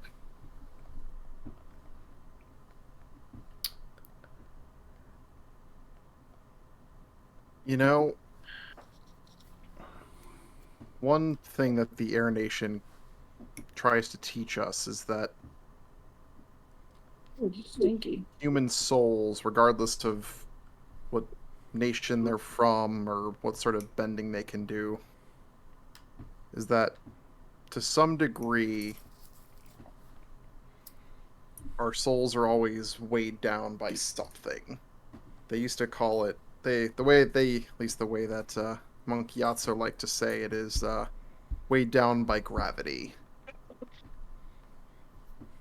And part of his teachings was to free yourself from that. And there were all sorts of different methods of freeing yourself from earthly attachments and all that sort of thing, which I never really quite got. I used to skip those lessons a lot of the time, but there's something to be said for recognizing your emotions at a distance and being able to rise above them. I think for a second, and I'm like, that makes sense. It's just very different than the earthbending philosophy. Well, if there's one positive to take from Yira, it's that studying other blending disciplines can sometimes yield results, even in unexpected ways. Yeah. I think that is a good time to put you guys on pause and jump over. Who would like to go next, Rizik or Yira and Kakan?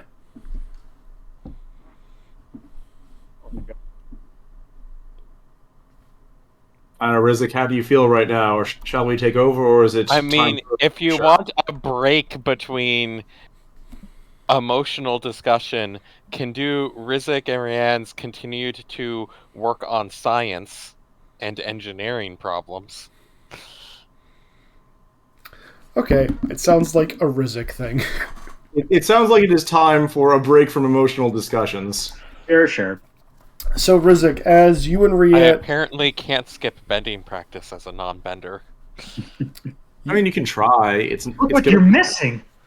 It's gonna sneak up on you. All the drama! Yeah, so, Rizik, as you and Rian are wandering out of the area into the nearby village, you're noticing like a couple of the carny goers are just like sitting around, passing around the cactus juice. They're going to offer it to you guys as you walk past. Offering around the cactus juice is just going to become the best euphemism in this game, isn't it? Yep. Do I know that cactus juice is like going to be alcoholic? I mean, Roll Hallucinogenic. hallucinogenic. Yeah. Sorry. Roll me illusions and your choice. Convince me. Former weapons engineer, because anything that like was potentially going to be debilitating for an enemy. Sure.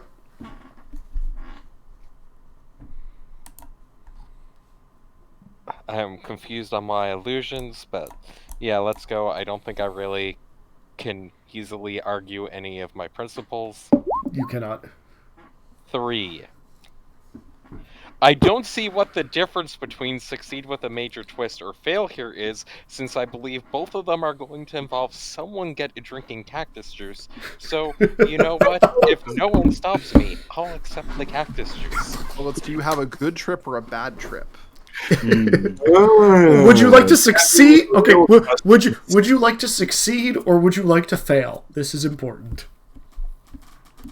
Whichever you prefer. They sound identical at the moment. Drinking the cactus juice for Rizik sounds hilarious right now. Whichever one involves drinking the cactus juice. Okay. If they both involve drinking the cactus juice, you decide. Okay, so as you drink the cactus juice, you're looking around and Rhiann's looking at you just like, you okay there, Rizik? And as you do so, like, the entire world just becomes pastel-y, and no one's around to see how dilated your eyes just immediately get. And it's almost as though the tents are, like, smiling at you, and, their eyes are going wide. And as you look off into the distance at the village, you see the buildings, like, some of them are knocked over, and they're all having faces and arms. They're like, help us! Help us! And you're like wandering off towards the village, and as you do so, like all the carriages are going to like start to turn into these like crazy bestial creatures, like making strange noises. And as you're looking around, like you're noticing like a fox is just kind of like wandering out of Frankdo's mouth and just kind of like walking off to one side and then doing a little tap dance. I think a large amount of spirits are converging on this location. Wait, what? Like, not corrupted ones, but like before, but there's a lot of spirits doing things. this is the new spiritual nexus. Hold on a minute. Clearly. Hold on a minute. I need to roll for Rian to see if I can have fun with this or if I have to play the straight man. Rizik is the dark avatar. He drank the cactus juice too. Quickly, we need to go and ask and get their advice. Okay, quick. Which one should we ask? The big crazy man, the little fox thing, or one of like the wolves? Okay, so I heard that foxes work for a knowledge spirit, so we need to find one of the foxes. I just saw chasing after an imaginary fox is what happens now. Okay, so you run up and there's an imaginary fox, and it's like Oh, I'm sorry. What does the fox? What is the sound the fox makes? Oh God, no! Is this one actually like trying to gather information on science things, or is this one also a romance novelist? It's a red. It's a very familiar looking red eared tipped fox. It's just like looking at you. It's just like. It's got like a little pair of spectacles. It's got this long feathery quill. It's dressed like Robin Hood from the Disney animated production with a novel under its arm. And it's just trying to chitter at you and is like holding up a page, and as it opens the book, the page comes to life and you hear like a synthesizer in the background,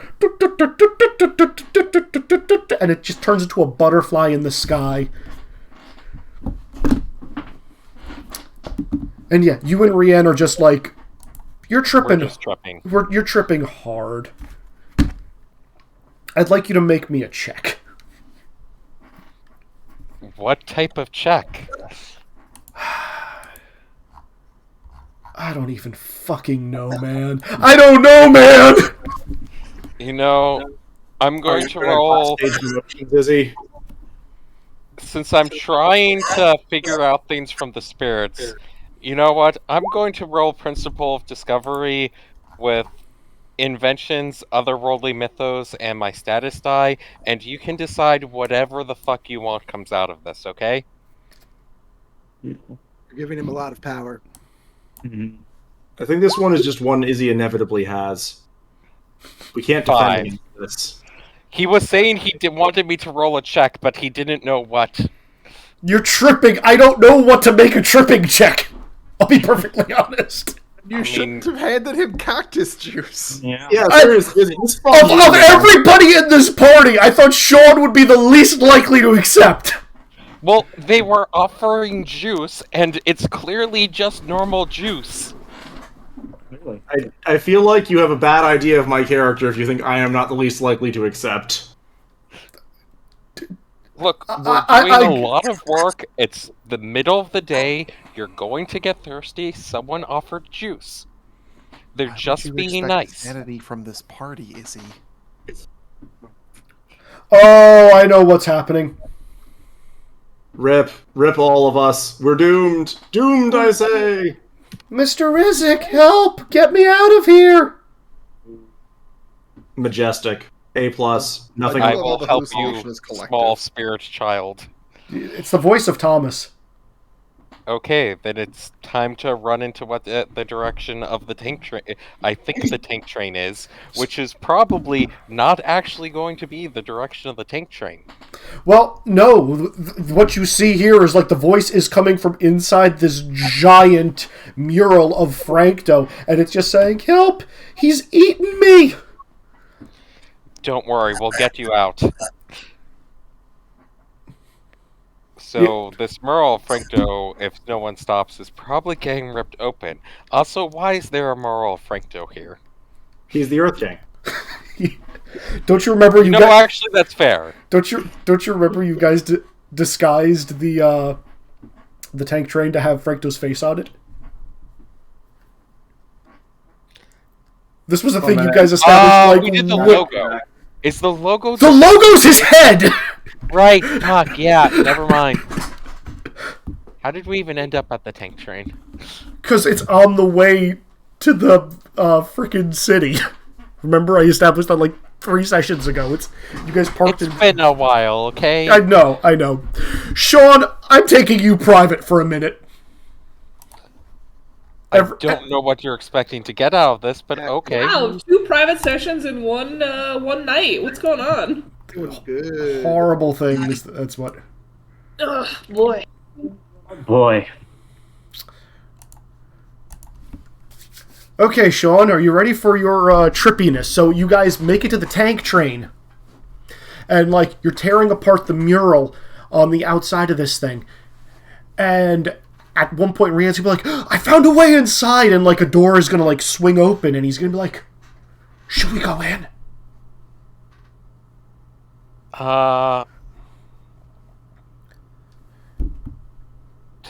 I'm trying to think of. I was trying to keep him away from Thomas before. Yeah, but you're high on cactus juice now. I am high on cactus. Should I roll?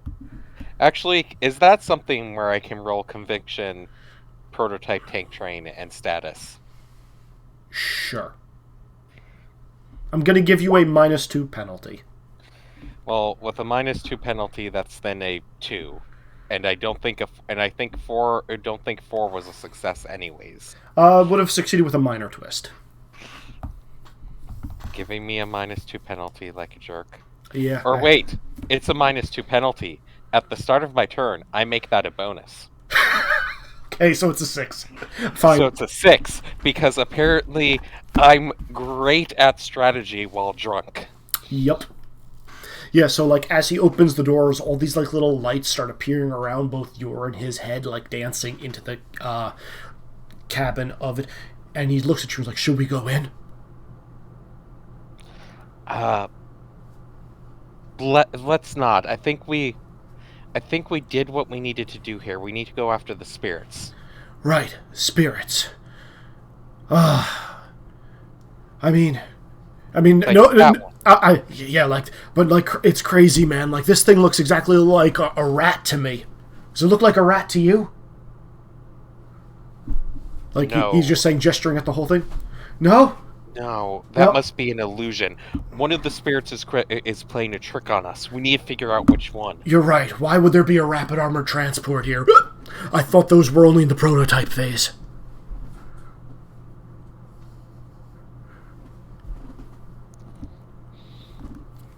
How do you know about rapid? What? How do you know about them? I was a Fire Nation engineer. Yeah, and the Fire Nation's the one that designed these. So that's how you know about it. Yeah, so how do you know about it? Oh, shit. I also worked for them. Yeah. Did? What department? I was a part of experimental energy. Oh, it was crazy. It's terrible. It's just like I was supposed to go and make some brand new power source for the Mach 2 prototype. I mean, this thing is amazing, but like you should have seen the blueprints for the second version. And the exosuits, oh, they needed so much power. So, there's going to be a very tipsy attempt to get as much information out of him as possible while we chase whatever random talking object we think we see. Okay, I need you to make me a persuasion check. Okay, I will roll I'll give conventions because talking about technology, persuasion, and status. Yep. You're still at the -2 from the cactus juice. I can't turn this one into a persistent +2. If it was persistent and it was a penalty, it's now a persistent bonus. I'm not giving that to you, Sean. Clearly, look, don't you know Fallout? You're more social when you drink a lot of beer. Yes. Your charisma score goes up. I will give you a +1. Okay. I really wish I had a... I'm pretty sure Principle of Discovery does not work for wheedling information out of someone. No. I am going to use one of my collections to make that 4 a 9, so that this is a 10. You mean an 8? An 8, so this is a 9, sorry. Okay. Yeah. Okay, so he's... I did the math once, and then I did the math the second time after. Yeah, so he's going to explain to you about, oh yeah, the exosuits, man, these things are supposed to carry them. Like, it needed a much smaller, modified power source, but like once we get the Mach 2 version, which can charge up the capacitors, it shouldn't have been a problem. And then as he's saying this, he's like, wait, did I really just say that all this to you? Did you, or was that the tent? Pointing at the talking tent. We need to go talk to someone. Actually, so Sean, now that you know this part, two things are going to happen. He's like, he's going to be like, I shouldn't have told you this. And he's like, or the tent shouldn't have told you this. And fire is going to erupt from one of his hands, and he's going to throw it at the tent that supposedly told you all this information. Inside of the tent is going to be a couple of flying opera company members. They're going to look at the two of you as Rianne shouts, "Stop telling people the secrets about the prototype," and all of them are just going to rush over and grab the two of you. Okay, this is going differently than was expecting today. Yeah. You thought you were B-Story. You're not. Okay, so Sean, one thing. I'm sorry you might be sitting out for a bit more of this game than I anticipated. Don't tell anybody what just happened. Okay? Won't. Okay, thank you. Let's go back to General. Okay. Yep. Welcome back. Welcome back. I'm sure none of that will be a problem for the recording. Nope. Never at all. Wait, never mind. It's easy recording. None of that was heard. Any of us. Yeah, no, I was recording, so you guys get to hear the one-on-ones. Oh, good. Yeah. I don't know. I think I'm not going to listen to this one because I don't want to spoil what happened in the one-on-ones. That's fair. Okay, so yeah, now we're going to jump over to Kakan and Yira with Taryn. After shouting at the mountain, Yira's continuing with plan, I have a thing I'm doing right now, and Taryn's going to goddamn learn how to properly breathe. Taryn's just like, why can't I do this? Every time I try, I've had so many teachers come through who have tried to help me here while I've been at the Flying Opera Company. They never stick around. You're not going to leave me after a few days, are you? Sensei Kakan, Sifu Yira? Already left. It's tumbleweed. No, it's not our intention to leave. No. We're not going to leave before you're capable of bending not just fire, but being in control of all of the elements. See, I had another teacher once. He said he was be like that. But apparently he left because I reminded him too much of one of his old friends. Said I was a disgrace. Who would that be? I'm making some connections. You're not here.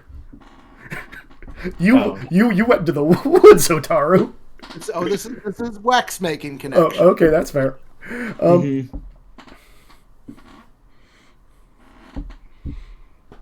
the Sondheim.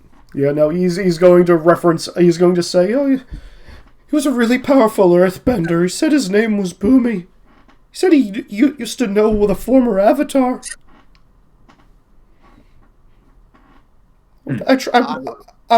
I wanted to live up to his expectations.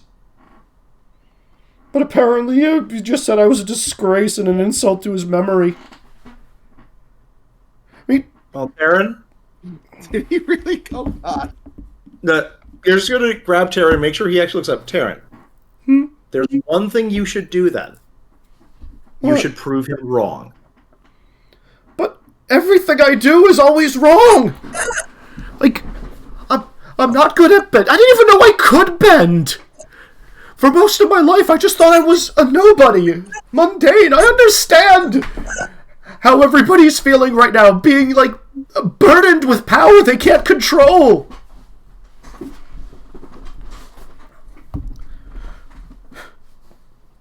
That is a feeling all too familiar with. Why couldn't someone else have been given this power? I'm the worst avatar in generations.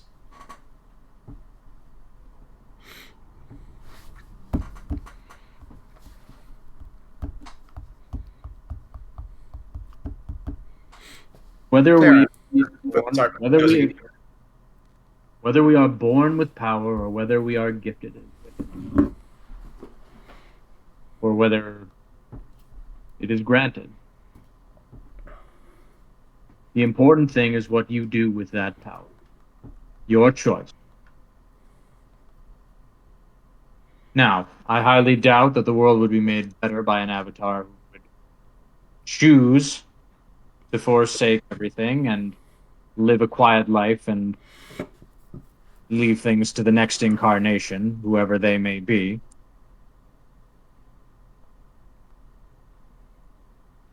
But would you be able to live with yourself having done that? I want to help people, but every time I do, everything seems to go wrong. I couldn't even protect my family. How am I expected to protect the world?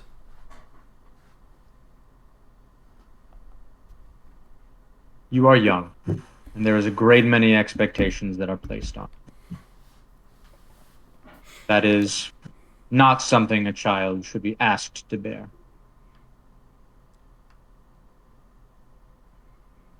But I believe that you are stronger than you believe you are. And you have the weight of many generations behind you to help you.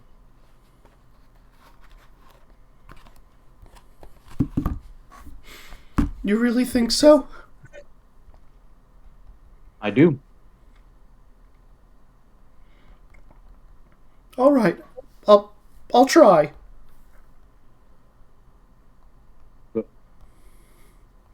What I find to me is when I feel that I have given that all I have to give, that my body will not give any more. That is the time when we are open to the greatest change. If that was the case, I've probably been open to the greatest change for a long time.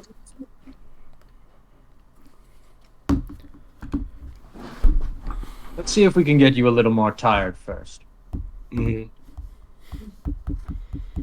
You never know how deep you can go until you hit the bottom. Yep. Yeah, that's why I pushed both of you as hard as I did. There's just a look that shows up on his face, just like, I can go deeper than this, kind of thing.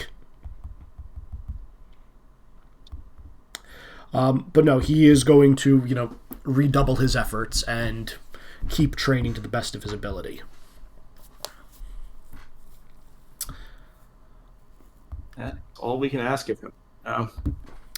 And as you guys are training, I'm going to say the group in the woods is going to start making their way back. You guys are going to see Ringmaster Sagan kind of running from one of the far ends.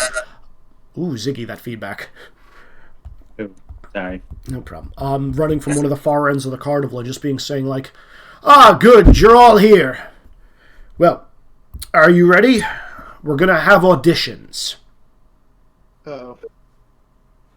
Auditions? Yes, auditions. I welcome you to travel with the carnival, after all. However, you are going to have to pull your weight. And if there's one thing we do here, it's theater.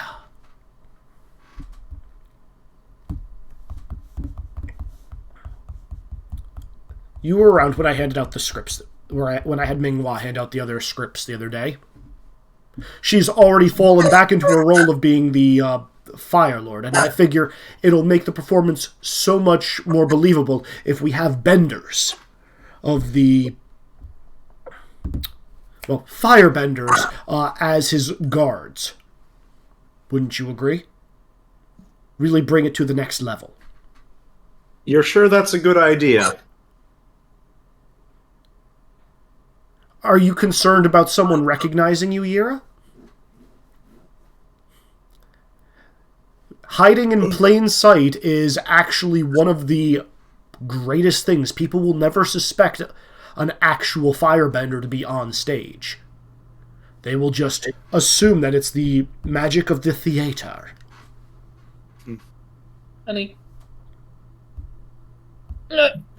Also, yeah, Hotaru, Han, and Nara, you guys would have been wandering back at about this point. Okay. Well, I've never been part of a play before. Sounds kind of like fun. It's art in its truest incarnation. Yeah. Fleeting, improvised, extravagant, bringing joy to others.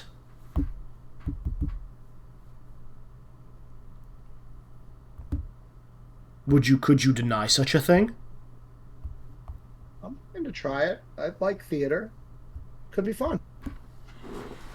Excellent. How about the rest of you? He says, looking very pointedly at everybody, and then, like, peering over at Taryn and saying, Taryn, you don't have a choice. You have to play the Avatar. He's just like, I don't have enough control. He's like, you will get there with rehearsal. I'm sure all your teachers will be there to help motivate you. Taryn, you will get there with time. And practice. I'll note, you didn't have an accident. That's true. But my bending just feels weaker today. I don't know. But I guess I'll do it.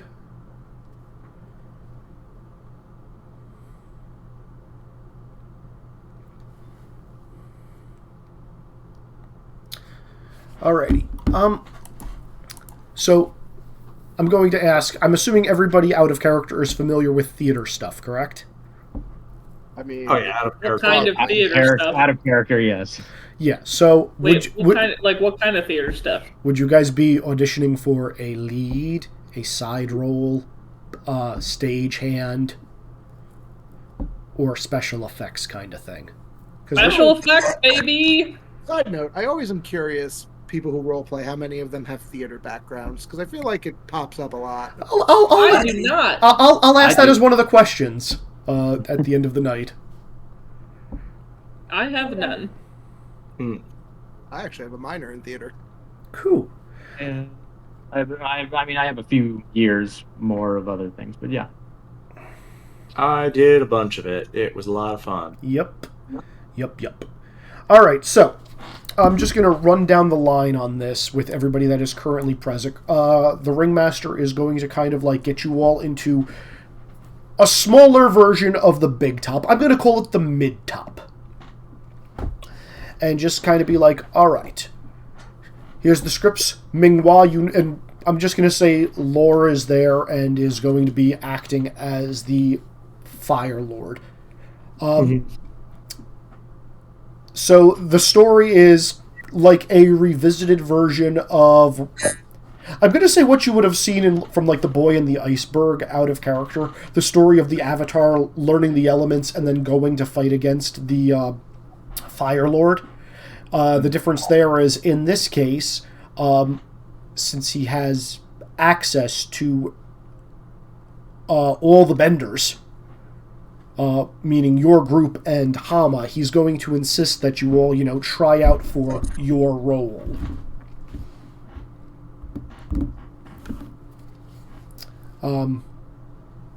Are any of you actively stage fright or have gripes against this or want to... No, I think I'm okay with trying out for my role. know what that is. The Earthbender. Yeah, that's fine. Yeah. Oh, Jesus. So, yeah, he's going to, like, give you guys auditions. I would like everybody to make me a check. You guys determine what you want to roll for this audition and just type to me what you want it to be. And we'll go from there. So I'll start off at the top. Han, would you be doing airbending, or would you want to do something more in the background, like special effects or something? Han would want to go in the background, maybe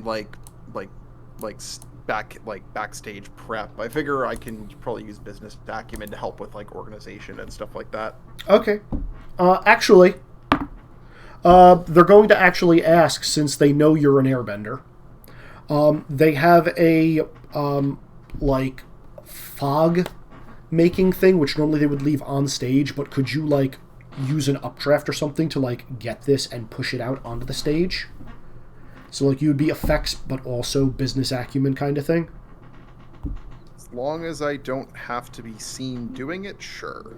Yeah, this would be a backstage kind of thing. Then yes. Okay. Hotaru, what are you gonna do?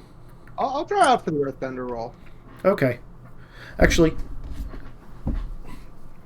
Taryn's going to, like, as you're, like, mentally preparing, he's going to wander over to you and just be like, look, I want to apologize. I know you're going through a lot, and the first time I saw you, I recognized you were going through a lot, and that's why I did what I did, and I just want to apologize, and I will try to keep out of your way, and I will not, bother you, because I know you don't like me, and that's okay, but, like, I hope that doesn't mean we still... Aaron, I actually should apologize a little. I think I overreacted a little bit. I was not in a good place, and you just kind of came on a little strong and abrupt. I'm sorry about that. I'm sorry. I recognized you were having a little bit of control trouble because the boiling ground, and I thought, well, maybe the control rings would help you a little bit. What are those exactly? And I take out the ring. I hadn't really thought about it. What do they do? The ringmaster gave it to me. Because I guess he's a ringmaster, huh? He said it would help me focus my bending. Because... What do they do? What do they do exactly? It's supposed to... I'm trying to think if there's an equivalent of a bicycle in this world. I'm going to assume yes, because it's two wheels. Yeah. It's like training wheels for bending. It's supposed to help make it easier if you don't think you have enough control. Just to help things not go terribly wrong. Izzy, can I put it on? Sure. What do I feel when I put it on? When you put it on, it's almost like a warm sensation as the ring changes color. It turns brownish, and then it's got like molten cracks in it. Almost the color of like fire. And you feel like an energy almost like pulsing as you put it on and like look at it. I'm just gonna try to do bending and see what happens with the ring, like how it reacts, how it makes my bending feel. Okay. Are you earthbending or lava bending? I mean, I'll do both. I'll do earthbending first, and then I'll try to do a very small bit of lava bending, just enough to like blob up like some lava from the ground. Okay. Give me an awareness check. All right. Awareness or intuition.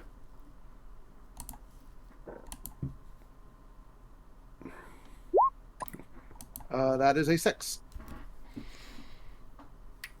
A 6, you can feel it pulsing, especially as you're bending with it on. Your bending does not appear to be affected right now. Oh. But Right. it's doing something, just nothing that you're really noticing at this point. I'm gonna take it off for right now because I'm a little wary of it, but I'll keep it. Okay. Taryn, one more question. Where did Where did the ringmaster get these? I don't actually know.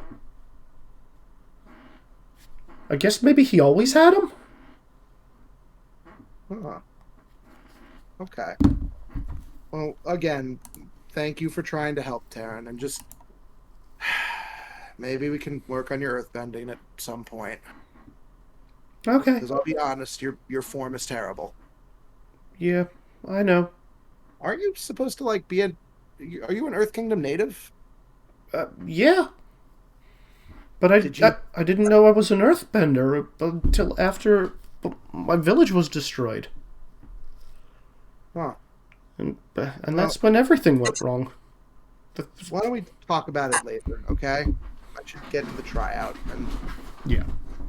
If one of you come see me after Yura's training with you, maybe we can talk about it. Okay. I'm gonna jump out. Kakan, what about you? Audition, backstage, what do you want to do? Kakan would rather be backstage. Backstage, okay. Anything specific? Because you are a big beefy boy, it is hard to hide you. Kakan will be a living prop. Okay, Kakan is tree. He is the tree in the school play, yes. Okay. We can help him move sets around, too. Yeah. As a tree, you have free access to move sets around and whatnot. I am a tree. Okay, Nara? Kenzie? Yes, sir. Are you going to audition? Yes. Okay. Would you like a main character, a side character, one of the Fire Lord's, like, cronies, backstage? Can I audition to be the Fire Lord? Minghua is the Fire Lord.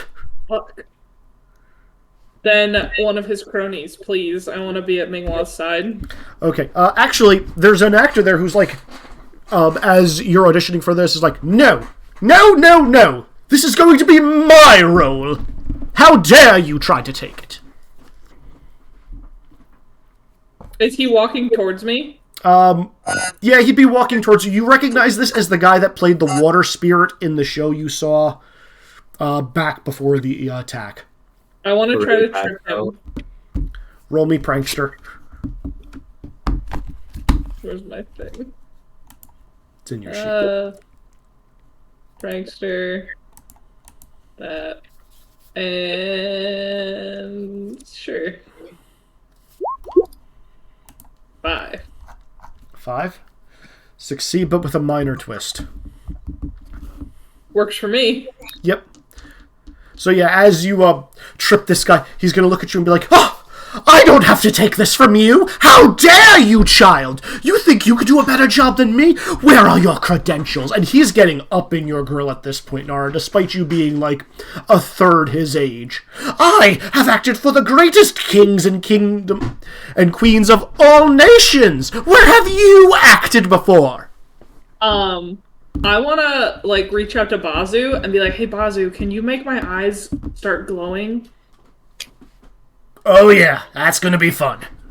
Yeah, so I want my eyes to start glowing and my whisker marks to just, like, deepen a little bit, and my voice, and see if he can make my voice kind of gravelly, and I want to go, "I learned from the school of hard knocks," with, like, glowing eyes of death. Yep, okay. You can do that. What are you trying to accomplish? Just to scare the shit out of him? I don't know, yeah, sure. That sounds like what Nara would do. Yeah. He wanted to get in a pissing contest with me, so welcome to a pissing contest with Nara. Roll me suggestion plus creativity, please. Or, no, suggestion plus persuasion. Okay, that one. Boom. Fuck! He's like, "How dare you!" Do you want to succeed or with a major twist or fail? I don't want a major twist. I mean, I don't really care, I guess. Okay, so you just want to fail? was gonna say, wait, Kenzie Hold on, doesn't I'm want a gonna major PM twist? Izzy a You know suggestion for a major twist. Hold on. Okay, my last major twist kind of like scarred me a little bit. You had 2 major twists there. They were doubled that you doubled down. Fine, I'll take a major twist. Peer pressure. That wasn't peer pressure. That was, I don't know what that was, but it wasn't peer That pressure. was entirely peer pressure, Kevin. Okay. Yeah, that was definitely Real definition of peer pressure, what you just did right there. You know what? I do like that as a major twist, Dan. I'm going to use that.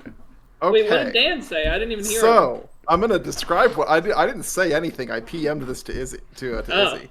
So, the snooty theater guy is going to continue yelling and berating Nara. Your child. Yes, the small child. And then all of a sudden... Your small child. So, Nara will see kind of a hand tap the guy on the shoulder. The guy turns around, and Han fucking decks him. Yes! I love you, Dad! You're the best! Doesn't say anything, just absolutely hauls off and punches the guy square in the face. Nice. Yay! Thanks! I run up and give you the biggest hug. Oh my god. That's the best. This is my life. Yeah, no, as this guy's like, grabbing his bleeding us, like, I don't have to take this. I was the... Oh god. I studied at Juilliard because that exists Yeah. I studied at Juilliard. I was the understudy for the lead of the Ember Island Players for 3 seasons. How dare you? And he's just like gonna storm off, blood dripping from his nostrils. I am definitely gonna jump into my dad's arms and like hug him and be like, "You're the best, thanks." I wouldn't recommend handling that all the time, but nope, that's exactly how I'm gonna handle all of my problems from now on. No. Thanks for teaching me that, Dad. Okay, first of all, Nara, you're like 50 pounds soaking wet. That's not gonna work for you the way it does for some people. So I'm hearing that I need to bulk up. And I only did that because he was screaming at someone that I would prefer to protect. Aww. So he gets... And also Does that mean I screaming... can hit Yira when they're yelling at Hotaru? No, it does not. No. That will be bad. Are you gonna audition too? Well... Are you gonna watch my performance? I can try, assuming I don't get kicked out of the play for punching Mr. Snooty Pants in the face. That's true. But I was a witness, and I didn't see anything happen. Wink. You've truly corrupted this child. I also am very much saying wink as I'm winking. This child tried to rob me in session 1. And now you're my dad. I just have not corrected the existing behavioral issues. Also, every time I wink, I'm saying wink very loudly, so wink. Good lord. This is what your life has become. This is so do I get the role? Yeah, no, you are one of Minghua's, lieutenants. Lieutenants, yeah. Hell yeah. Yira, how about you? Yira is going to actually see what this plaything is about. Like, she appreciates the arts, but also thinks this is silly. Mostly, Yira's like, the important thing I'm supposed to be doing here is training the Avatar. What? Alright, how about this? We'll have a dry read-through right now with... So everybody grab your scripts and we'll just do a performance to see if Yira is willing to partake, because I do insist you are a part of this. He's getting the world's biggest eye roll. Are you not going to butcher this one? This is a masterpiece. Something I think you would truly appreciate. Mm-hmm. Izzy, because I'm going to be silly for this, can I use my principle before I've already seen this show and actually know what you're supposed to do for one of the important roles?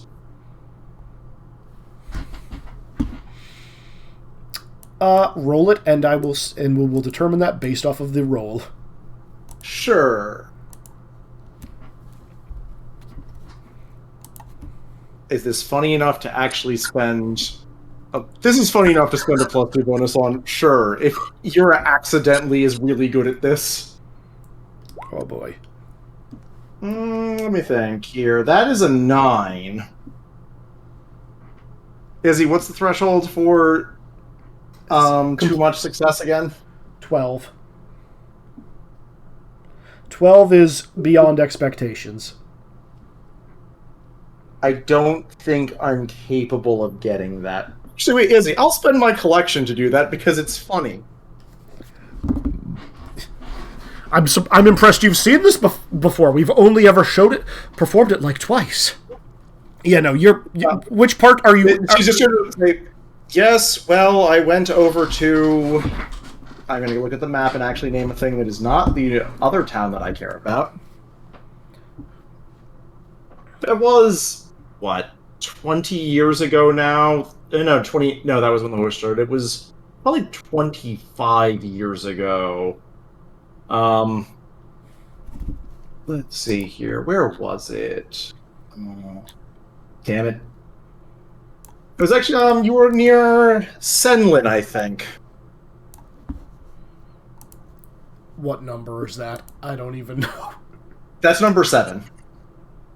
That's actually one of the closest places to the Fire Nation. Right, yes, you were near Senlin. It was a very good performance then. Oh, I'm glad you appreciated it. I'm going to actually have to say, Nick, it was probably more recent than that, because I actually don't know how old Minghua is. I was actually assuming that given that Yura does not recognize Minghua, it was older than Minghua. Fair. Okay. Fair. It's like, yes, of course. Anyway, as you guys audition for a bit, oh god, let me see. Pretty much everything is going to be firing on all cylinders. It's not hard for you guys to notice, but it looks like the Flying Opera Company people, like, when they mean business, and it's kind of like all full steam ahead kind of thing. Choo-choo. Like, as you guys are auditioning, like, Sagan is, like, doing his due diligence as a director, and is setting you up all on stage, for, like, a full script reading. They're trying to, like, fly in some backgrounds that work and whatnot. They're trying to do a couple of effects. It's all pretty crazy. So, yeah, if everybody can quickly make me... whatever in your mind is a theatrical check, with the exception of Han, because you said you wanted to be backstage. Okay. As I said, Izzy, I made the check. Oh, okay, yeah. Am I rolling the check to be a tree? You are rolling the check to be a tree, whatever you interpret that is. Han, they're actually going to be having you do special features. They're trying to, like, mix together, like, the fog machine, so that way, like, when Emperor Minghua appears in front of, like, the Avatar and crew, like, this just, like, fog, like, rolls out into the audience. Okay. So can I use Principle of Business for this? Yeah, I'm using Principle of Great Power for this. Sure. Also, side note, where's Sean? Don't worry about that. Oh, okay. Clearly not an issue or a problem. Nothing bad is happening, and it's definitely not it. Nothing bad has ever happened. Yeah. Nothing bad has ever happened. To anyone. Ever. There is no. You know what? Fuck it. I'm gonna use a collection and make mine an 8. Okay. Those rolls were terrible. Okay. Alright, so we're gonna go top to bottom here. Yura, you rolled the 12, so, like, your acting is, like, flawlessly as you, like, slowly glance down at the script. Agility and self-discipline as a tree, Ziggy. I love that. Yeah. I love everything about that. Yeah. Agility makes for the best trees, Izzy. Yeah, you succeed. There's a couple of times where, like, you have to, like, scratch, like, right down there so, like, the tree moves when it's not supposed to. But otherwise, you are a very convincing tree. That's true. Oh, crap, I need to roll for Taryn. Oh no, Taryn was forgotten. He's How got... sad. Yep, the truly the worst. Wex, you got a 7 for this? No, I got a 10. I used the principal. Yeah, because why not? You are... hold on, I need to add you to the... you are ridiculously good. It's like, Taryn's actually going to comment, because he's not nearly as good, but, like, he's playing kind of himself. Yeah. He's going to look at you...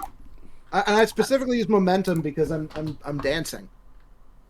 Nice. That's what that represents. I'm not, like, I do some earthbending, but I like to dance. Yeah, he's going to look at you and say, you're really good at this. Wish I was as talented as you. Nick, you'd actually recognize this as a traditional Fire Nation dance. Mm-hmm. Are you playing an Earth Kingdom person or a Fire Nation person? An Earth Kingdom person. Okay. But that's the dance I know. Knowledge is knowledge, after all. Knowledge is knowledge. Kenzie, are you not rolling? You're just doing a thing? I'm just doing... Yeah, I don't... Whatever. I do want it, because you still have to stand there and be a semi-convincing guard. Okay. Illusions... persuasion... That. 5. Yeah, okay, you like get up on a couple of boxes and you look a little bit bigger than you would otherwise look.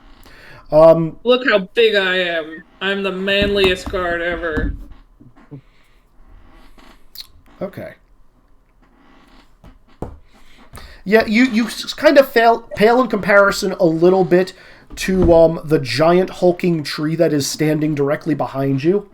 I'll set it on fire. Set the tree on fire. You probably see the fire just like immediately go out before it touches me. Yeah. Damn it.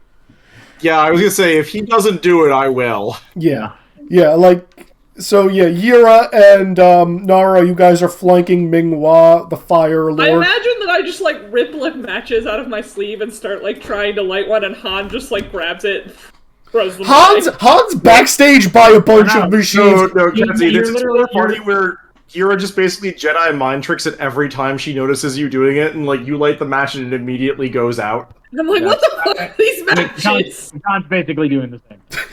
What are these matches? Why does nothing light on fire anymore? Bazu's just like, these are fake matches, kid. They gotta be. Damn it! Why did we buy the fake ones? So, as all this is going on, and, like, Sagan is gonna be, like, shouting at you guys, he's gonna be like, Hama, get a little bit closer to the Avatar!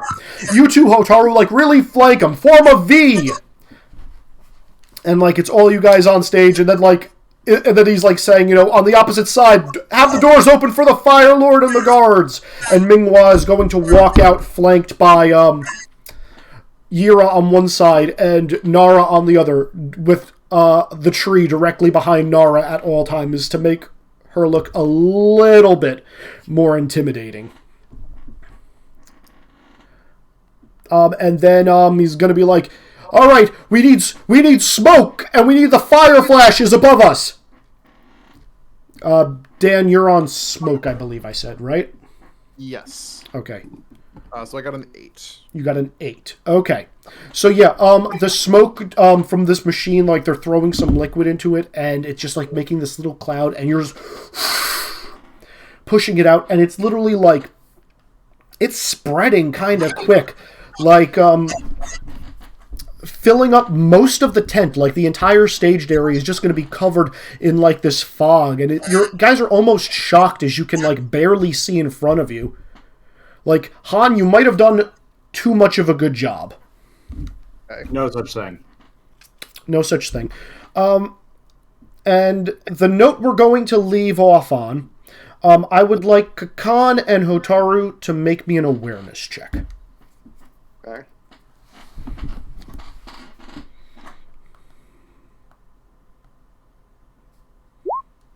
I'm going to use a collection on this one, because I haven't used one yet this game. Okay.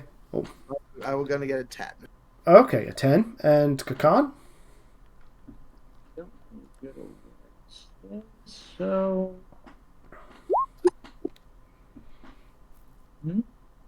Okay, a 4? Also, Yeah. it goes without speaking, but reaction to restore my collection. Of course. Just because I can. Okay. Just because I can. it doesn't matter, really. It doesn't. No, we're about to wrap.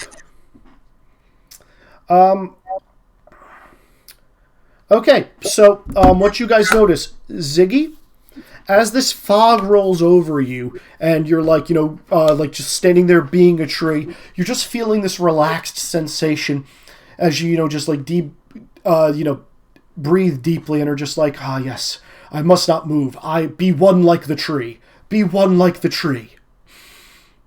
And you're just like, and like this is just very familiar to you. Like, you've got this, like, closing your eyes, you've got like this internal peace coming to you, and just like only good things are going to happen. Hotaru. Yeah. As you're standing there, right behind Taran, next to Hama, looking off and locking eyes with like Yira and Kakan and Nara and Minghua. You're not exactly probably at ease, and then the fog comes billowing in, and you're just like, okay, and you're like looking down at the paper, like trying to read your line, just like you can barely even see the paper. The fog is so thick, and as you take a deep breath, you're...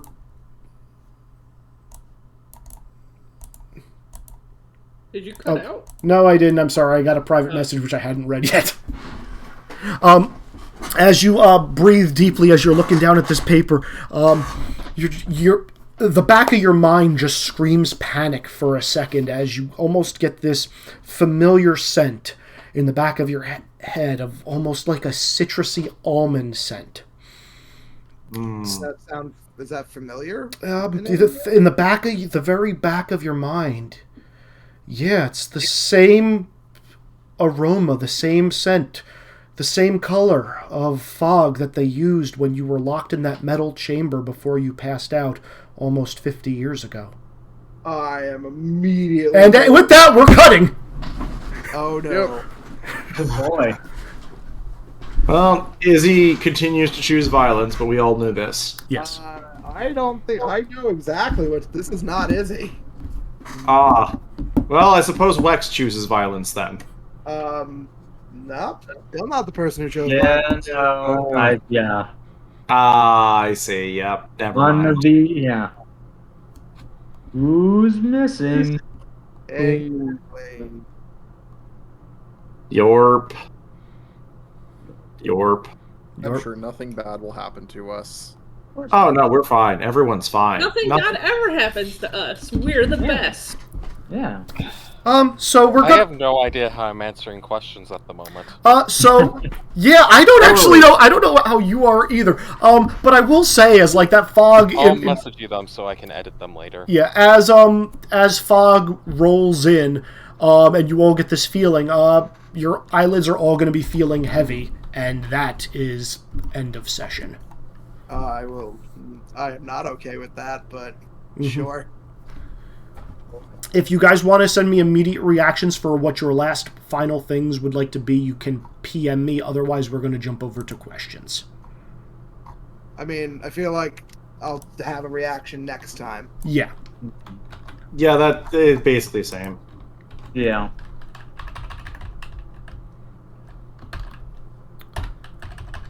So, session 18, what are we calling this?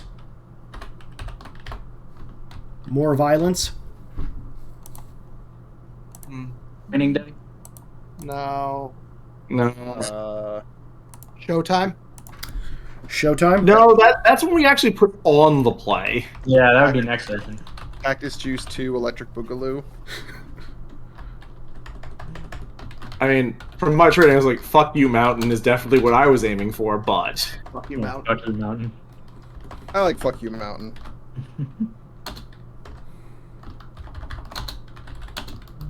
Is that the label of the mountain or something you're saying to the mountain?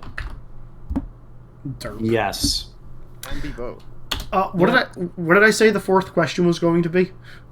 Oh, dear. You're having a fourth question? Yeah. Do you have any theater background? Oh, right. Oh, that's right, yeah. Yeah, it was the theater question. I'm kind of... Look, I've already answered my stuff accidentally. Good job, Kenzie. I was preparing. Hard.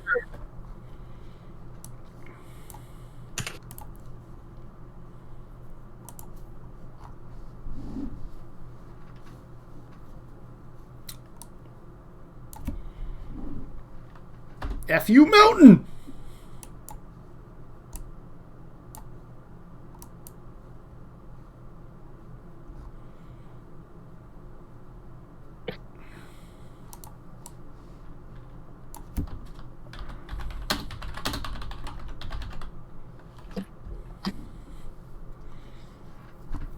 Do. Oh, do the Doug theme. No Doug theme. Boo.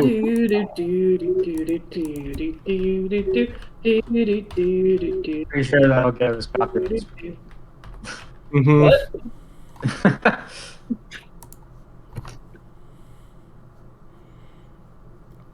Everybody is still typing. Still typing.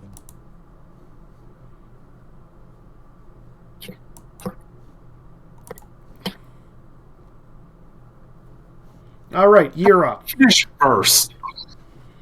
Yira, what did you learn? More about Tara's feelings and Terran's feelings. Mm-hmm. Out of character, somewhat the bracers, but that's all out of character right now, even though I would ask it in character pretty much. Mm-hmm. Also, Yura can actually act because collections are useful for things. Yep. Especially at the end of a session. Might as well use them. Yep. What do you want to know more about? The bracers, weird firebending. So, the standards for you. I'm going to be honest. This was a roleplay and emotion session, not an information reveal session. Actually, a bit about what the fuck happened to Terran's family, but, like, my character is not the one who is good at asking those sorts of questions. Got you. And where do you think this is going? Forced group therapy session, courtesy of one of the PCs who definitely doesn't have PTSD at all. Okay, fair. And do you, the player, have any theater background? Nope, definitely not. Haven't done 8 years of theater. Most of you have not seen me in a show whatsoever. Definitely no background. Gotcha. I actually not see you in a show. You were one of the ones who has not. I have. All right, Otaru, what did you learn? That Zira is actually a surrogate parent for me in my head, and boy, is that unhealthy. Yep. What do you want to know more about? Where'd the Ringmaster get these bands from? What exactly is their power? Why does he have them? Good questions. Reasonable. And where do you think this is going? Rizik's reenaction of Reefer Madness, starring us. Oh, what the fuck? Okay, no, it could be worse. It could be Dude, Where's My Car? With Thomas. Oh, no. And do you, the player, have any theater background? I actually have a minor in theater, though I haven't done nearly as much of it as I would have liked since then. Can I go next? Yeah, I'm gonna save Rizik for last. Nara, what did you learn? The matches I bought for pranks suck hard. Yes, they do. What do you want to know more about? I want to be a better sister to Haru, so more how can I help her than anything. Got you. Where do you think this is going? We're going to put on the best fucking production of whatever it is I'm involved with. And do you, the player, have a theater background? No. I did like one stagehand thing in high school, and that was it. Gotcha. We're going to jump over to Han. Han, what did you learn? Han is an even worse influence than I thought, but I did find out that I can spout Gundam philosophy and pass it off as Airbender philosophy. Yep. What do you want to know more about? Mostly like what the end game, like the end goal of the Flying Opera Company is, especially with the bracers now. Like what are they? How do they work? How do they get them? What is their goal? Like, are they actually just trying to train the Avatar, or is there something else going on with them? Something more sinister. Got Exactly. you. Where do you think this is going? I think Rizik has done something to the production, and it's going to end horribly for us. Okay, fair. And do you, the player, have a theater background? No, not really. I've done like just amateur acting things, like the voice acting streams for video games and LARPing, and that's about it. Got you. All right, Kakan, what did you learn? Kakan has learned that Hotaru has clearly been hurt so much that he has seized her future. I'm both mad at you for that answer, but also agree with you. What do you want to know more about? What this avatar's past is and how we can get them to continue. Cool. Where do you think this is going? A rude awakening for someone, but who? And do you, the player, have a theater background? Yeah, 4 years of community theater and more of voice acting. Yep. And Sean, I'm going to start off with question 4 for you, and then I'm going to drag you private for your questions 1 and 2. Sean, do you, the player, have a theater background? Yeah. Sean, do you, the player, have a theater background? Yes, since other people have gone over it. Did crew and a couple of minor roles during high school, along with improv and then LARPing. Yep. I mean, and I'll just tie in there. You all know I LARP. I also did theater in high school, and I'm currently on the board for a theater company where I've been on stage in the past 2 years as well. So fun stuff. I got in showbiz, folks. I had a paid gig for Halloween. Yeah, he's in showbiz. Yep. Anyway, Sean, I'm going to drag you over for the rest of your things. So we'll be right back, everybody. Sorry. Talk amongst yourselves for 2 minutes. Boy. Blather, blather, blather, blather.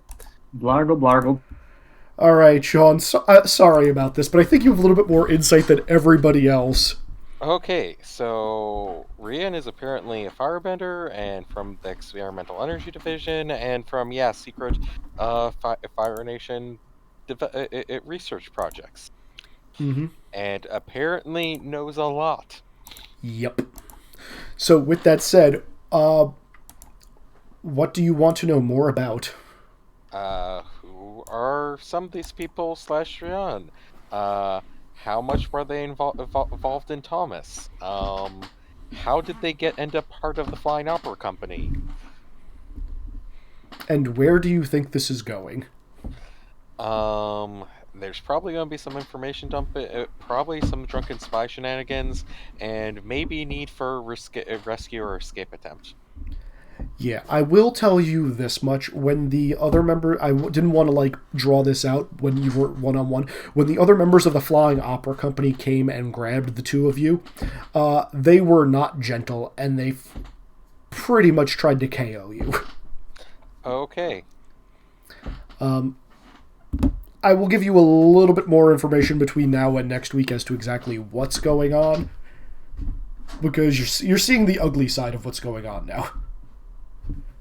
Anyway, I'm going to drag us back over to the main, but thank you for those. Okay.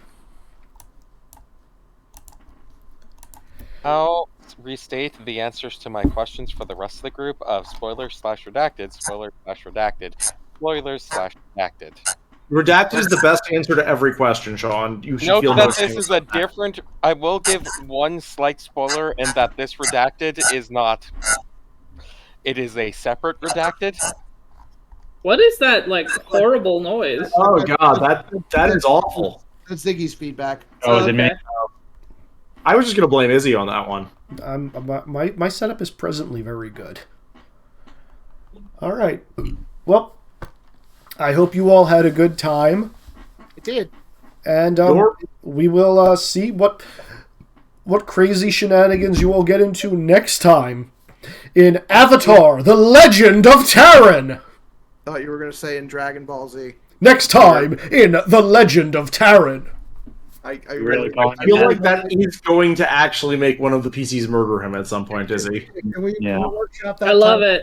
I'm not really feeling it. I don't think it will focus test well. Avatar. Right. Okay, I'll fix it right now. Tune in next time for Session 19, Avatar: Terran's Legacy. Okay, I love it. No, that's worse. Though I love it. It's I'm amazing. I'm mostly disappointed that we aren't copying the Cora radio voice guy for all of this. Well, because we aren't in the Avatar 1920s yet. I mean, I've asked all of you guys for the recap at the beginning of every session, so that's on you. Oh, should I break out my my 20s radio announcer voice? Yes. I'll show you yours if you show me mine. Tune in next time for Avatar: The Legend of Terran. Scratch that. Reverse it. Yeah. Tune in next time for Terran of Legend: The Avatar. Really want I just apologized to him, Izzy. Don't make me go back on this. I'm not saying any of this in his voice. You know what you did. Izzy, let's be honest. He's your proxy. Channel yourself through him. Is he really though? Yes. Yeah. Okay. I'm impressed that's what you all think, but okay. Terran is forever your proxy wherever he appears in any game. Okay. Ziggy, you've got no legs to stand on. You've never met Terran before. I've met Frankto, and that's enough. But everybody likes Frankto in this game. That's certainly an assertion. I wanted to, but I didn't call the Han horn today, Dan. I could have. He is on the wrong side of the continent. We hope. Alrighty. Well, does anybody else? There was another question I wanted to add to the thing that I forgot about. When exactly did Boomy try to train Terran? That is a good question. I mean, that is a good question. Did he that is actually a good one. First, or was this prior? That's a good question. I have an answer for that. I'm sure you do. We get our 20s radio voices impressions. Yep. Just make a note for that next time. I promise you guys, when you find out the answer to that question, you will not be happy with it. I mean, it's Terran, is he? So everything is acceptable? No, If everything is terrible. Terran. All right. Well, in any case, I guess say good night to the recording. Good night, recording. Good night. Tune in next time. Same Ava time, same Ava channel. I love Ziggy's reporter voice. Really good, Ziggy. It's like Skeletor! It's amazing! Skeletor is more nasally, like this. Yeah! Skeletor... Yes. Back in life, Skeletor's name was Joey Wheeler. Oh my god. Cosmo Brooklyn Rage. Yeah! Your Brooklyn Rage right there. Anyway, good night, recording. Good night. Good night to session 18. Fuck you, Mountain. Oh, wait, I was about to exit the voice call. I gotta stop the recording. Oops.